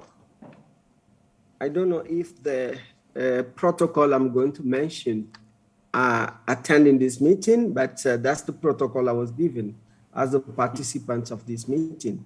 The Vice President of Expo 2020 Dubai, Miss Mami Mizotori, my dear sister, the UNDRR Special Representative, of the SDG, the Secretary General for Disaster Risk Reduction, Mr. Ibrahim Sheikh Jong, ARC Group DG, and the UN Assistant Secretary General, Mr. Lucas Ferraris, President SIMA. Ladies and gentlemen, distinguished participants, ladies and gentlemen, and all protocol duly observed. We are glad to join you in the Expo Dubai 2020 and wish to welcome you to the African Union Pavilion today on the 13th October 2021 in Dubai, United Arab Emirates. The 13th October is an international day for disaster risk reduction. The African Union sees this day to mourn with fellow Africans who lost their loved ones and livelihoods to disasters, including the pandemic of COVID-19. We commemorate this day to celebrate our heroes who put their lives online for a safe and resilient Africa. The 13th October is the day is the day we reflect and evaluate our projects during the past year. The past years witnessed significant progress on disaster risk reduction amid several disastrous events in a COVID-19 transformed world. This year, the African Multi-Hazard Early Warning and Early Action Program recorded landmark progress. 3 high-tech multi-hazard early warning system situation room have been established. This includes 1 continental multi-hazard situation room at the African Union headquarters in Addis Ababa, Ethiopia, 1 regional disaster operations center at IGAD Climate Prediction and Application Center in Nairobi, Kenya, and 1 situation room for multiple hazard early warning system information at African Center for Meteorological Application for Development in Niamey, Niger. In the Sahel Resilience Project is changing lives.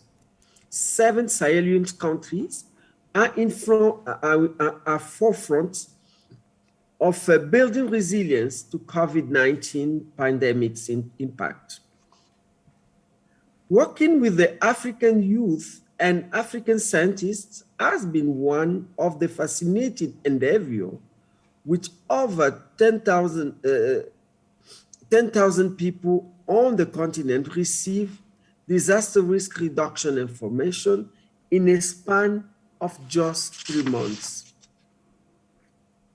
The African Youth Advisory Board on DDR, with support from the African Union and UNESCO, developed an edutainment APPS, knowing disasters risk reduction.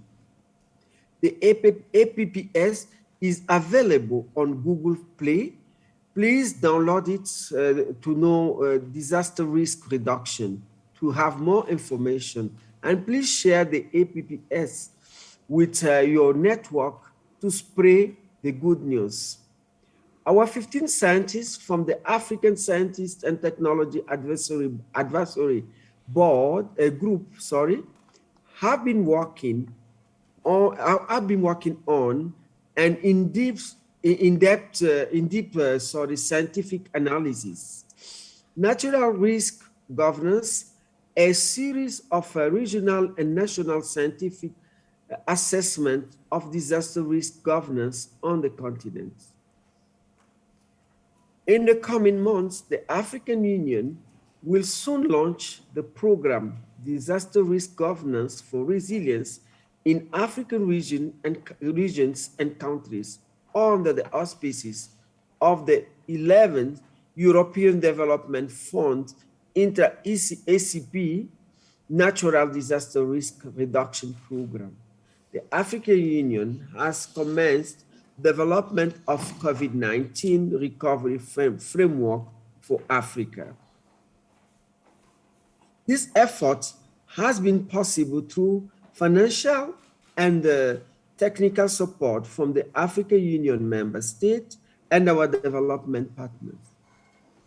I wish to extend our gratitude to the European Union, Italy, the government of Italy, and the Kingdom of Sweden for their generous support, and our technical partners of the United Nations Office for Disaster Risk Reduction and the United Nations Development Program for the fruitful collaboration.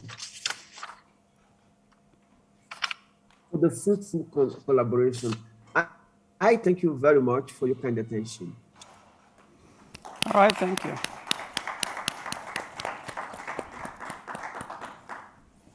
All right, thank you very much for your remark, Her Excellency Ambassador Josepha Sako. Do you guys still have the panelists online or they are gone? They are gone? All right, so we still have Mr. Kai here. So it looks like we're catching up on time. The panel is online. I'm sorry? Yeah. The whole panel is still online. Okay, all right. All right. Okay, so thanks for sticking with us. So we will continue our interesting discussion. I will leave now, maybe take a few questions, a couple of 2 or 3 questions for the panelists. Yes. Good afternoon, everyone. My name is Marilyn Bokwa. I'm from the Global Network of Disaster Risk Reduction, GNDR. It's not a question, but so much as a comment. I've been listening the whole morning, and you've had very interesting discussions. But I think what I've realized is that none of the different sessions have mentioned the involvement and the participation of communities most at risk, which I think is something that is vital, even as we are moving ahead and even as we are planning to have like the various data collection and the various institutions. So I think that's something that we need to keep in mind, that we need to involve the communities most at risk in all processes of the planning. Thank you.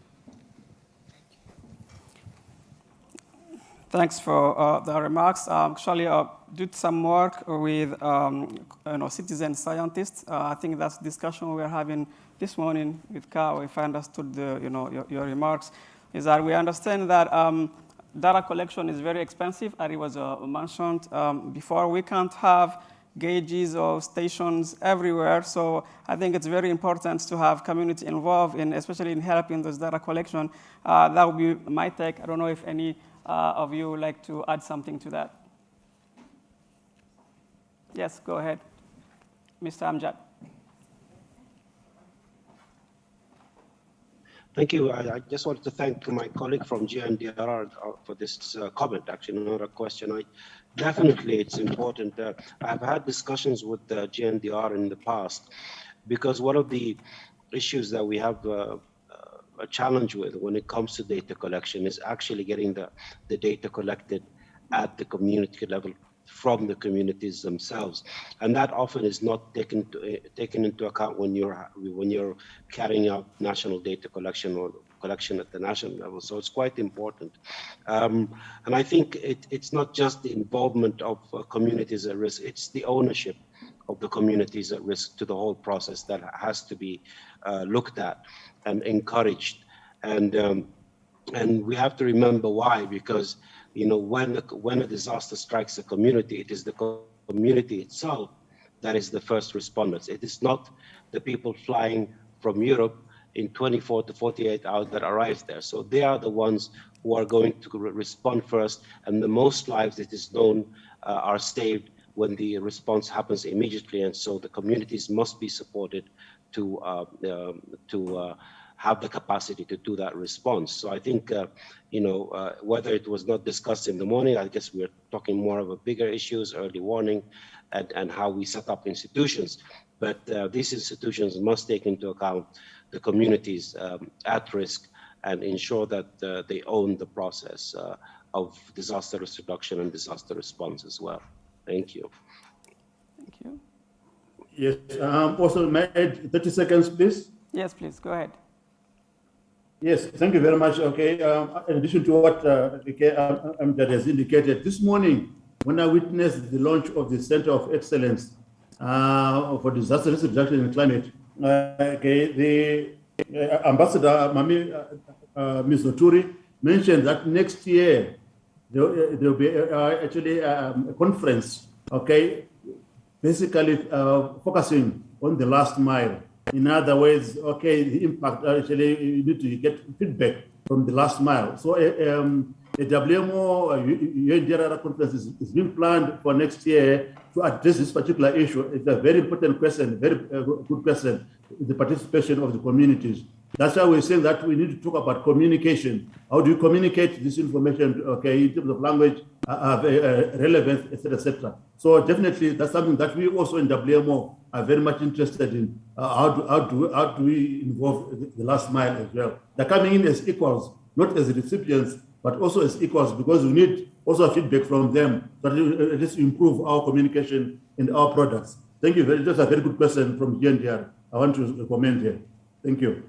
And also, and not only that, if you look at the communities, most of them are actually women. Actually, the women, particularly from where I come from, it is actually the women who are mostly vulnerable, and therefore it is very critical that whatever we start, that element must also be there.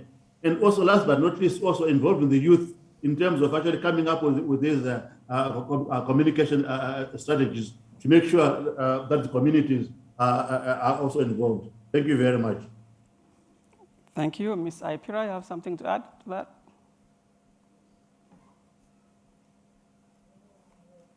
We can't hear I you. think, I think let's take the next question, because I think that the two participants, the panelists actually covered the issues very well. Thank you.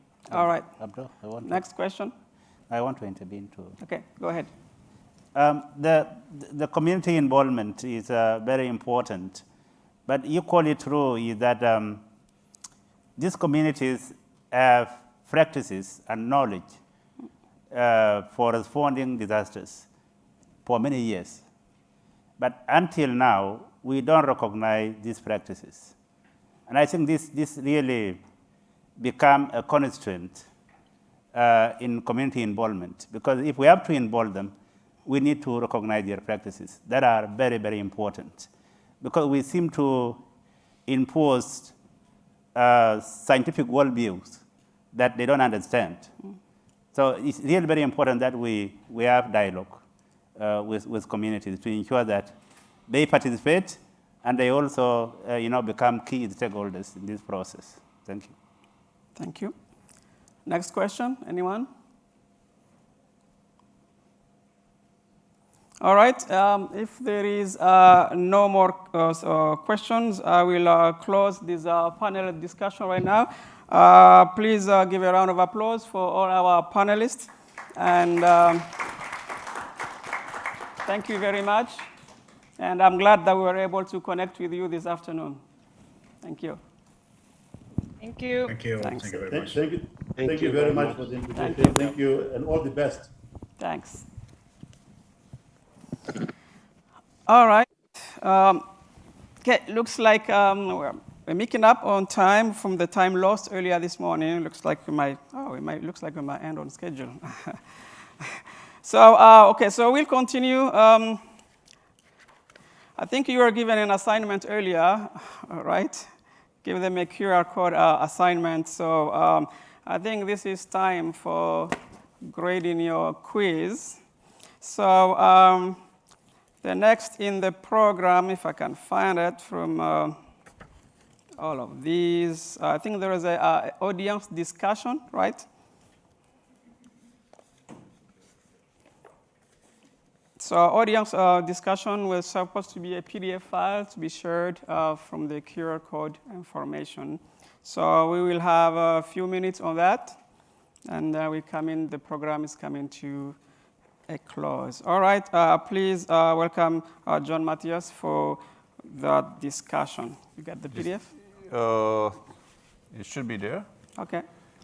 But in any case, I will ask if you were able to subscribe to the Telegram to this QR code. Yeah? Did you get the bulletin? Yes? Some people down? Yes? Who else? Subscribed? Andre, you did? Kai, you can? Yeah, unfortunately, we were not able to project, I think, over the online audience. Okay. It is? All right, okay. Thank you. So also people, they are online connected. You can please subscribe, and you will get the bulletin that was produced today by a different duty officer of the tree center. So as John was mentioning before, the weather forecast for extreme rainfall and wind was provided by ACMAD as the mandate for the continental weather. While for the flood is today a joint cooperation between IUC Situation Room and the duty officer in IGAD, ICPAC Center. So the flood forecast was made by these two centers jointly. And this one was prepared during the morning by using the system that was mentioned before, MHEWS, which is an open source system endorsed by the World Meteorological Organization for this purpose. And the duty officer analyzing this weather information coming from different sources, they prepared this continental watch, which is valid for today until the next 5 days. So it gives the forecast for the 5 days. Who are the consumer of this continental watch was mentioned by John before. So primarily AUC organs, and we heard from the Commissioner Sacco the importance of this information, but also REX and member state can benefit of these warnings. There's somebody that was able now to connect?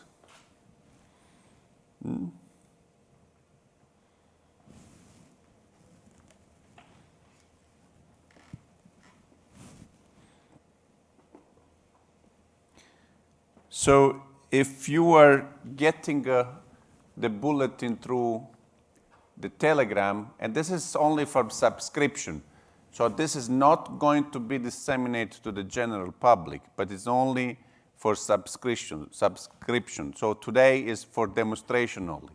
The final list of recipients is something that it will be decided by the center, and the other institution that will be interested. So that is the first message, which is the highlight. Will give you 3 lines of what's going on and what is possible to occur in the next 5 days. Any signs from the audience? Beck, there you were saying that you get it, okay. You got it? Yes? Yeah, there was some nodding. Yes, John? Yeah, there I saw here. Yeah.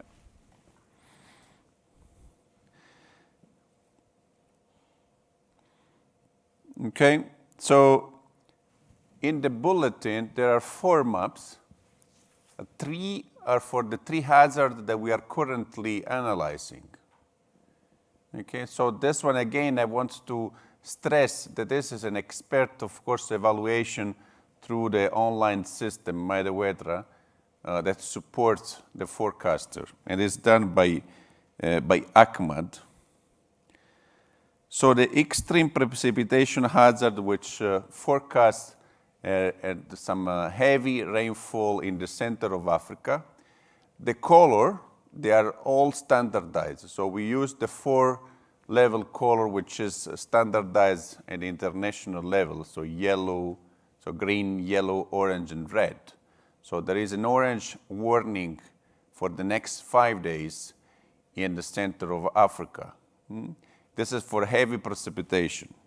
And then for wind, there is nothing special for wind. If you can see the map, can you see those maps? Yeah? Yeah? There is nothing special for wind. For flood, there is something, I think, in Côte d'Ivoire. There's an orange warning in Côte d'Ivoire because it has been raining for several days before. And then there is a multi-hazard map that combine these 3 hazards to see what is the forecast for the next 5 days on this region. And you can see there are several countries that are in the orange level. Then after this, you have a summary of what are the countries that are in the orange level, what are the countries that are in red level, what are the countries that are in yellow level. For this forecast, what are the hazards? Okay, and you can see this is the warning, and then there are advisory. So what the situation room advised to do. So as there is no red alert, there is no advisory for the red alert. There is something for the orange to keep monitoring, recommending to the REC that are involved to keep monitoring, and the yellow one as well. And there is a source file which is also telling what are the source of information. As I say, most of this information are today coming from global modeling. Some of this information are coming from REX and ACMAD. But the plan is, of course, to keep integrating new source of information to make the forecast more and more reliable. So this one is done not automatically, because it is very important to have forecaster and duty officer in place. Their evaluation, their skill, their capacity is fundamental to make those forecasts accurate. So this one is very important. But technology definitely can help, bringing all the information together in one single place, supporting the dissemination. I mean, this telegram is now there, and it can be easily disseminated to the mailing list even without a click, and can go in the mobile phone also of the different stakeholders. The system is also allow to send forecast and warning through the common alert protocol system that is supported by WMO, by the World Meteorological Organization, so it's ready for that. So anybody that get the bulletin, everybody get the bulletin?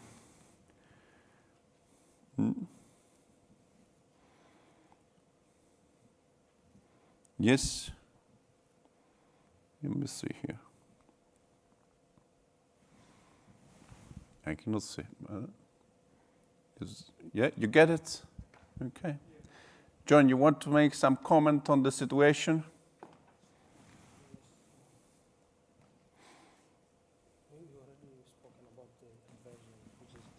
Yeah. Very important thing. But you can go ahead, yeah.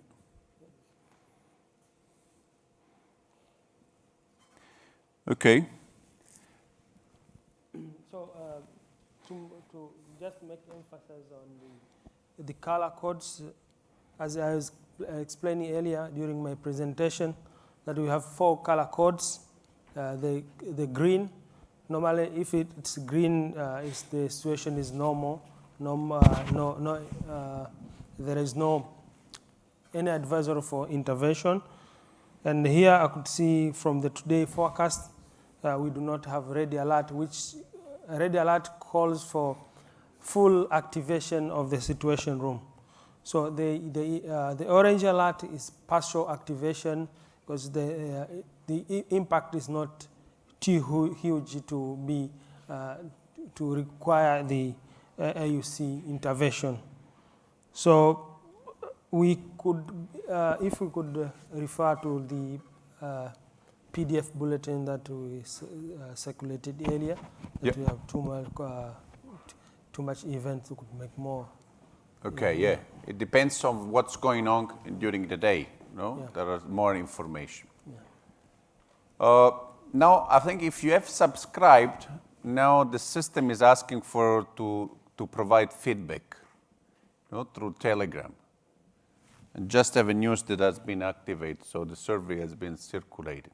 And I will ask also for people that are remotely connected to please take a look of the bulletin before, go through it. There is no rush for that. You can give the feedback when you want. Go through it, see how those warnings are described, and try to get also an understanding of what will be the forecasted situation for the next 5 days. And then we have prepared five very simple questions to answer for improving the bulletin. So if you can take a few seconds to just respond to the questionnaire, I think I will be able to also monitor what are the response. So the first one is, what is your role in the disaster risk management? If you are a student, if you are academia, if you have a national or international disaster risk management authority, if you are a national disaster risk management authority, or if you have an intergovernmental body. Okay? So this is just the purpose to see I mean, where you come from. So to link the response based also on your role in the disaster risk management cycle. So I'm definitely not a student, unfortunately. All right.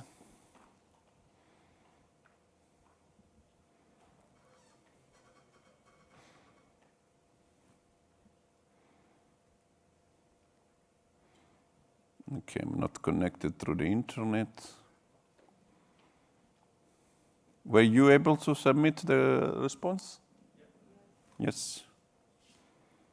So I need to connect to the internet, sorry.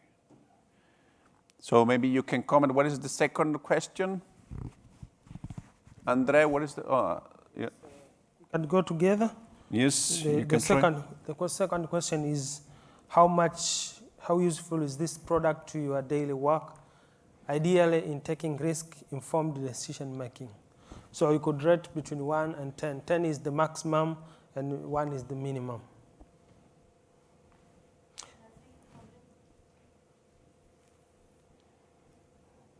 Then the third question is, how easy is it to understand the bulletin? And there are 4 responses. It's very easy, moderate, difficult, or very difficult. That is the third question. The fourth question is if you have any suggestion. Go ahead, yeah. Do you have any suggestion to improve the current bulletin? E.g., different hazards be included. Is it perfect? Is simply write nothing? So you can put any view, any opinion that this bulletin can be improved, right? And the last question is,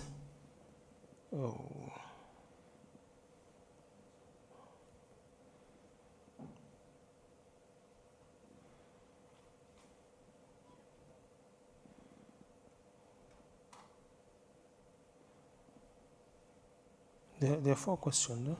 Hmm? There are 4 questions. Yes. Yeah.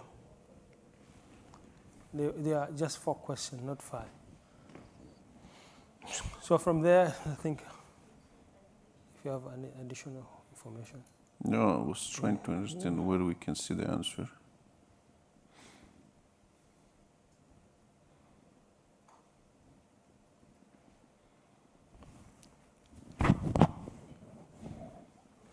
That's done. Is anybody that want to react or to comment? No? Yes, please. Break the ice. Is anybody that can support the colleagues with the microphone? I can shout.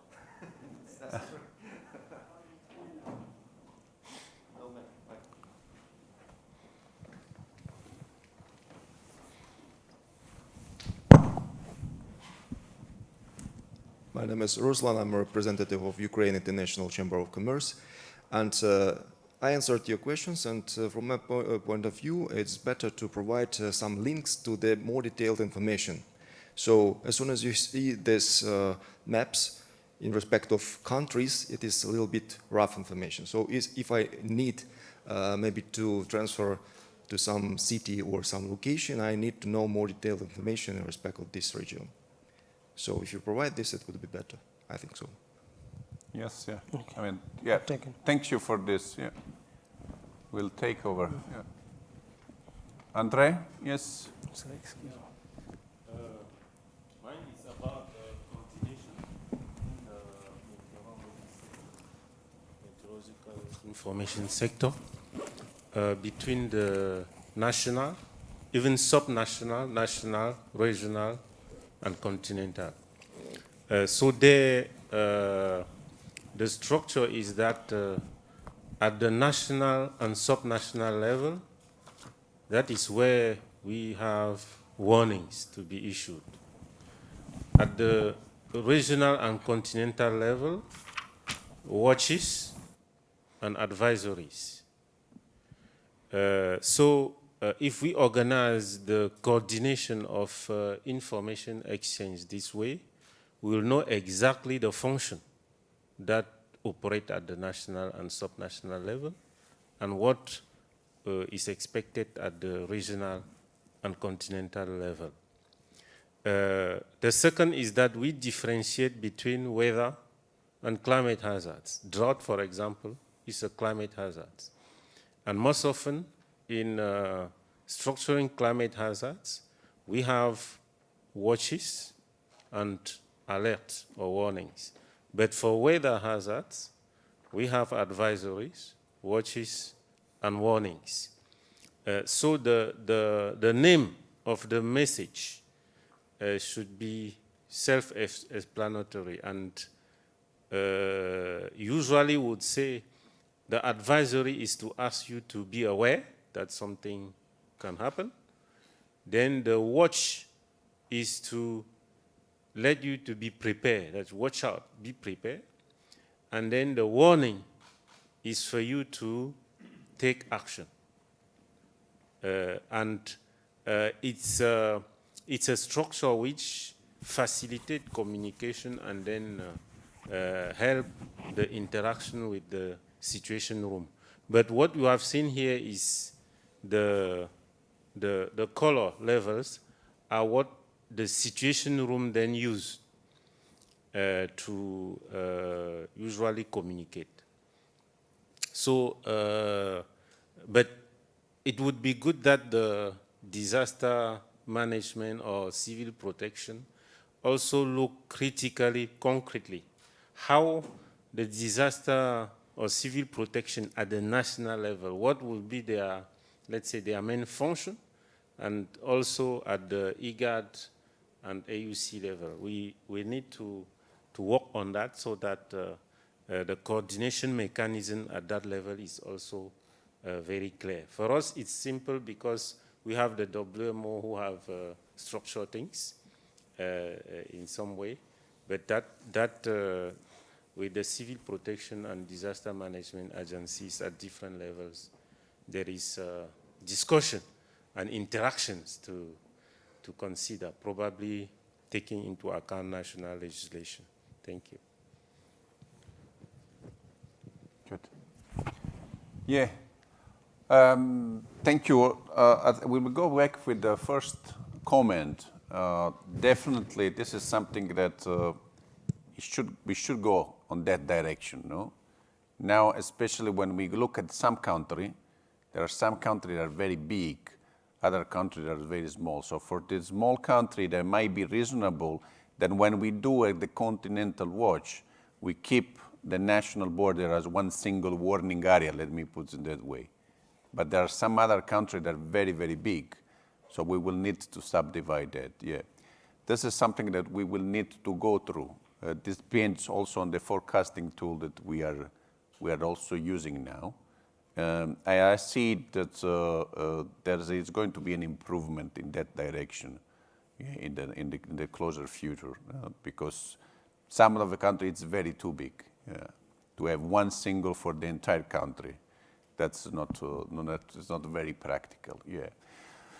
I want just to give a comment to Andre on this warning watches and alerts. This one was. It is in every place. We need to set up the ground. So what terminology we are using? No? And that's the purpose of the standard operating procedure that is been proposed and that will be discussed next week. Yeah?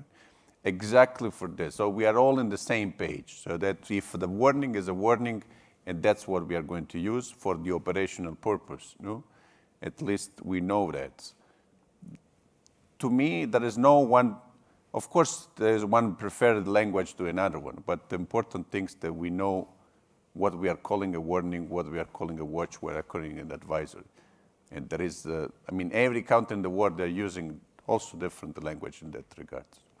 The important is that the SOP for this multi-hazard early warning system will set the ground, what are the warning that we are using, what language, how many colors, how we call this different level of warning. No? And this one is that important discussion that we will have next week. There has been 185 representatives invited from the different member states. I think a lot of them will come also in person in Nairobi for these 3 days, the Multi-Hazard Early Warning System Conference. Many of them will most probably connect remotely, so it will be an extensive discussion, and we hope that this one will be set. But the proposal is there. Yeah, this is the proposal we are saying. You want to add something, John? No? Any other that wants to give? Roberto? Yes. Other that was the first user. I said that maybe Hannah, you were able to use the Telegram. Yeah. Do you have any comment on that? No. That's an important link that we are doing with the Continental Early Warning System structure, which is an operational body of the African Union as well, so that these two situation rooms will be linked. They are already linked using a similar tool, the African Media Monitoring that was used before in the Continental Early Warning System is now used also in this Multi-Hazard Early Warning System situation room, but there will be more exchange in the operational tool. Yeah. Roberto, please. Yeah, sorry. Yeah, sorry, I couldn't. Help. Asking some questions. Sorry, I tried to hold. Marco, but no, that's fine. We are here for this. Yeah, so. yeah. I have some comments. I would say related to both. The previous comments by the previous gentleman. So. One is certainly that the level of details provided right now by the bulletin, I understand, is the first trial. No, they are the first ones, to come in. Could be certainly, pushed a little bit more. Especially, with respect, some of the hazards considered. No, because it's true. It depends on the forecasting. Methodology or model that you're using, that you're referring to, but already like for floods, for example, even though you're using like the global model for that, at least an indication of there is a system that produced your alert would be like an important factor. So not just Côte d'Ivoire, but what river system? Côte d'Ivoire is the one that is like giving us the most worrisome signals. This could be already thing, but it's exactly, in the direction of the other thing. But most importantly, I think that now we are using, of course, whatever is available, from regional and global models, and so the citation of sources, is kind of easy, no? We have like, a part that say, where are we taking those sources from?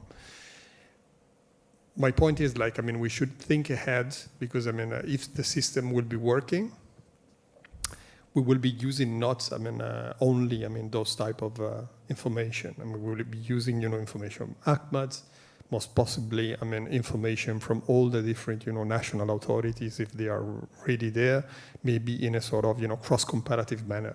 And we should devise a way, to understand exactly, what was the source that was used, to compile, the full, the full thing. And so, this is really important. It should be rethought, I think, in, perspective of, a lot of type of sources of information coming into place.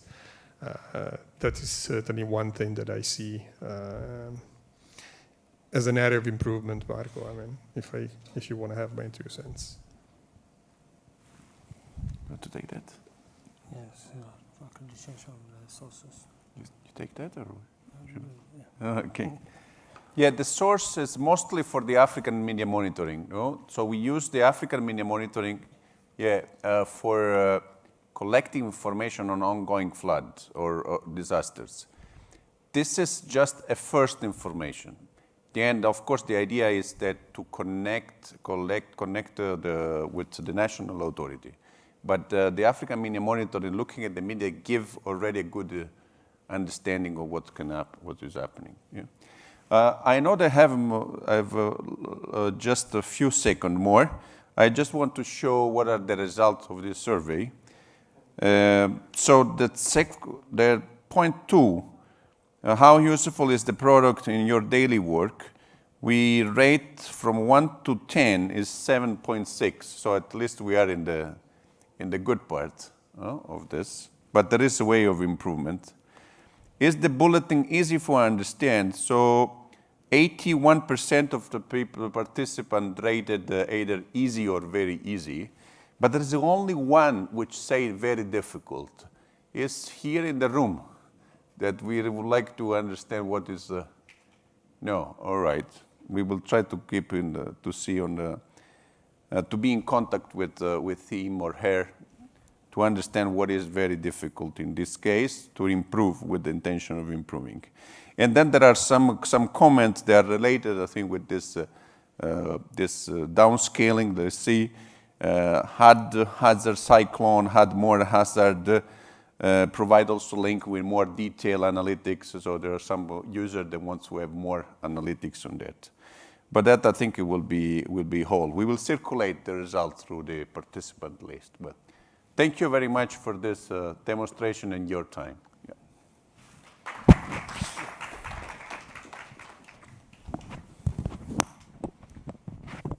Did everybody pass the test? Okay. All right. All right, well, thank you for that demonstration. That was interesting. I was kind of itching to say something, but I'll keep that for later. Our program is coming to an end here. What I can say is that it's an exciting time for Africa. There's a lot of going on in Africa right now. For decades, as I mentioned this morning, we've seen a lot of Africa has been a victim for a lot of disasters. It looks like we are moving forward in order to mitigate those disasters. So it's a very hopeful day, and I'm very excited happy I could make it here to be with you for the whole day. It's been quite a day and very exciting, and I hope you guys are excited as I am for the work that was presented here today. All right, so right now I am going to call on Dr. Levi Oche Madveke. You are the Expo Commissioner General, to come and give us closing remarks. Thank you. Please, warm applause for Dr. Madveke.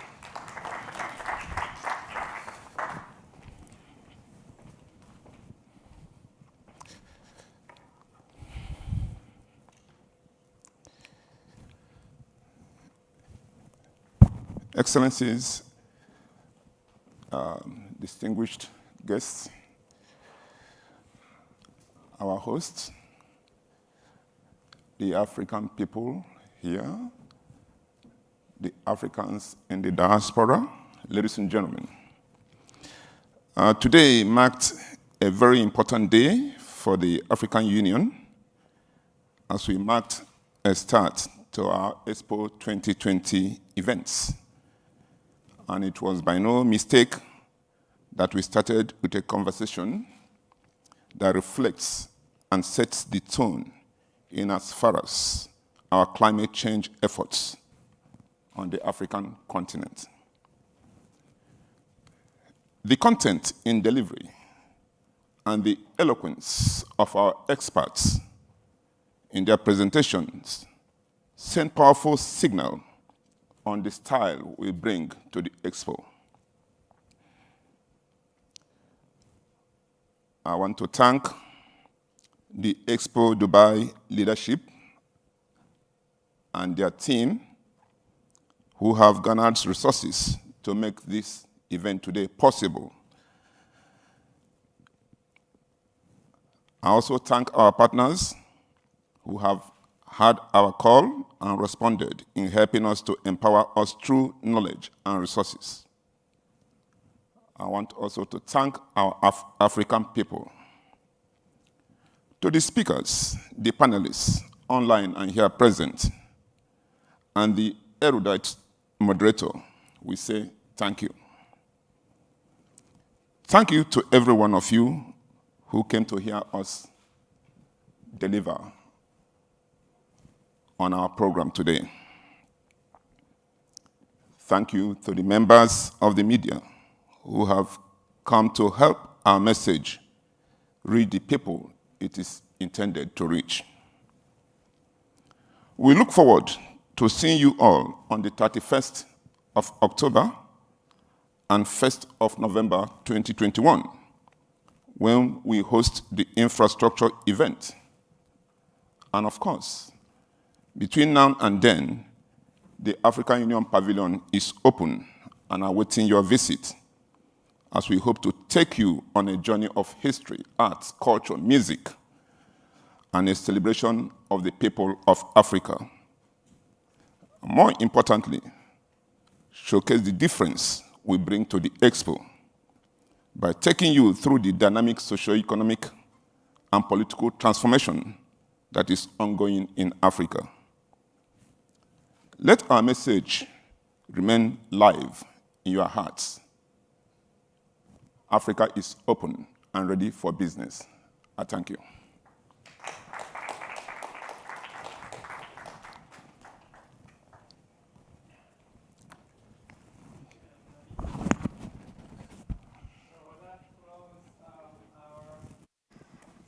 Day. So I want to wish everybody, who are staying here a safe, an enjoyable expo, and those who are leaving, a safe journey back home. And again, my name is Dr. Abdul Obedillah, and it was a pleasure to be here with you. Thank you.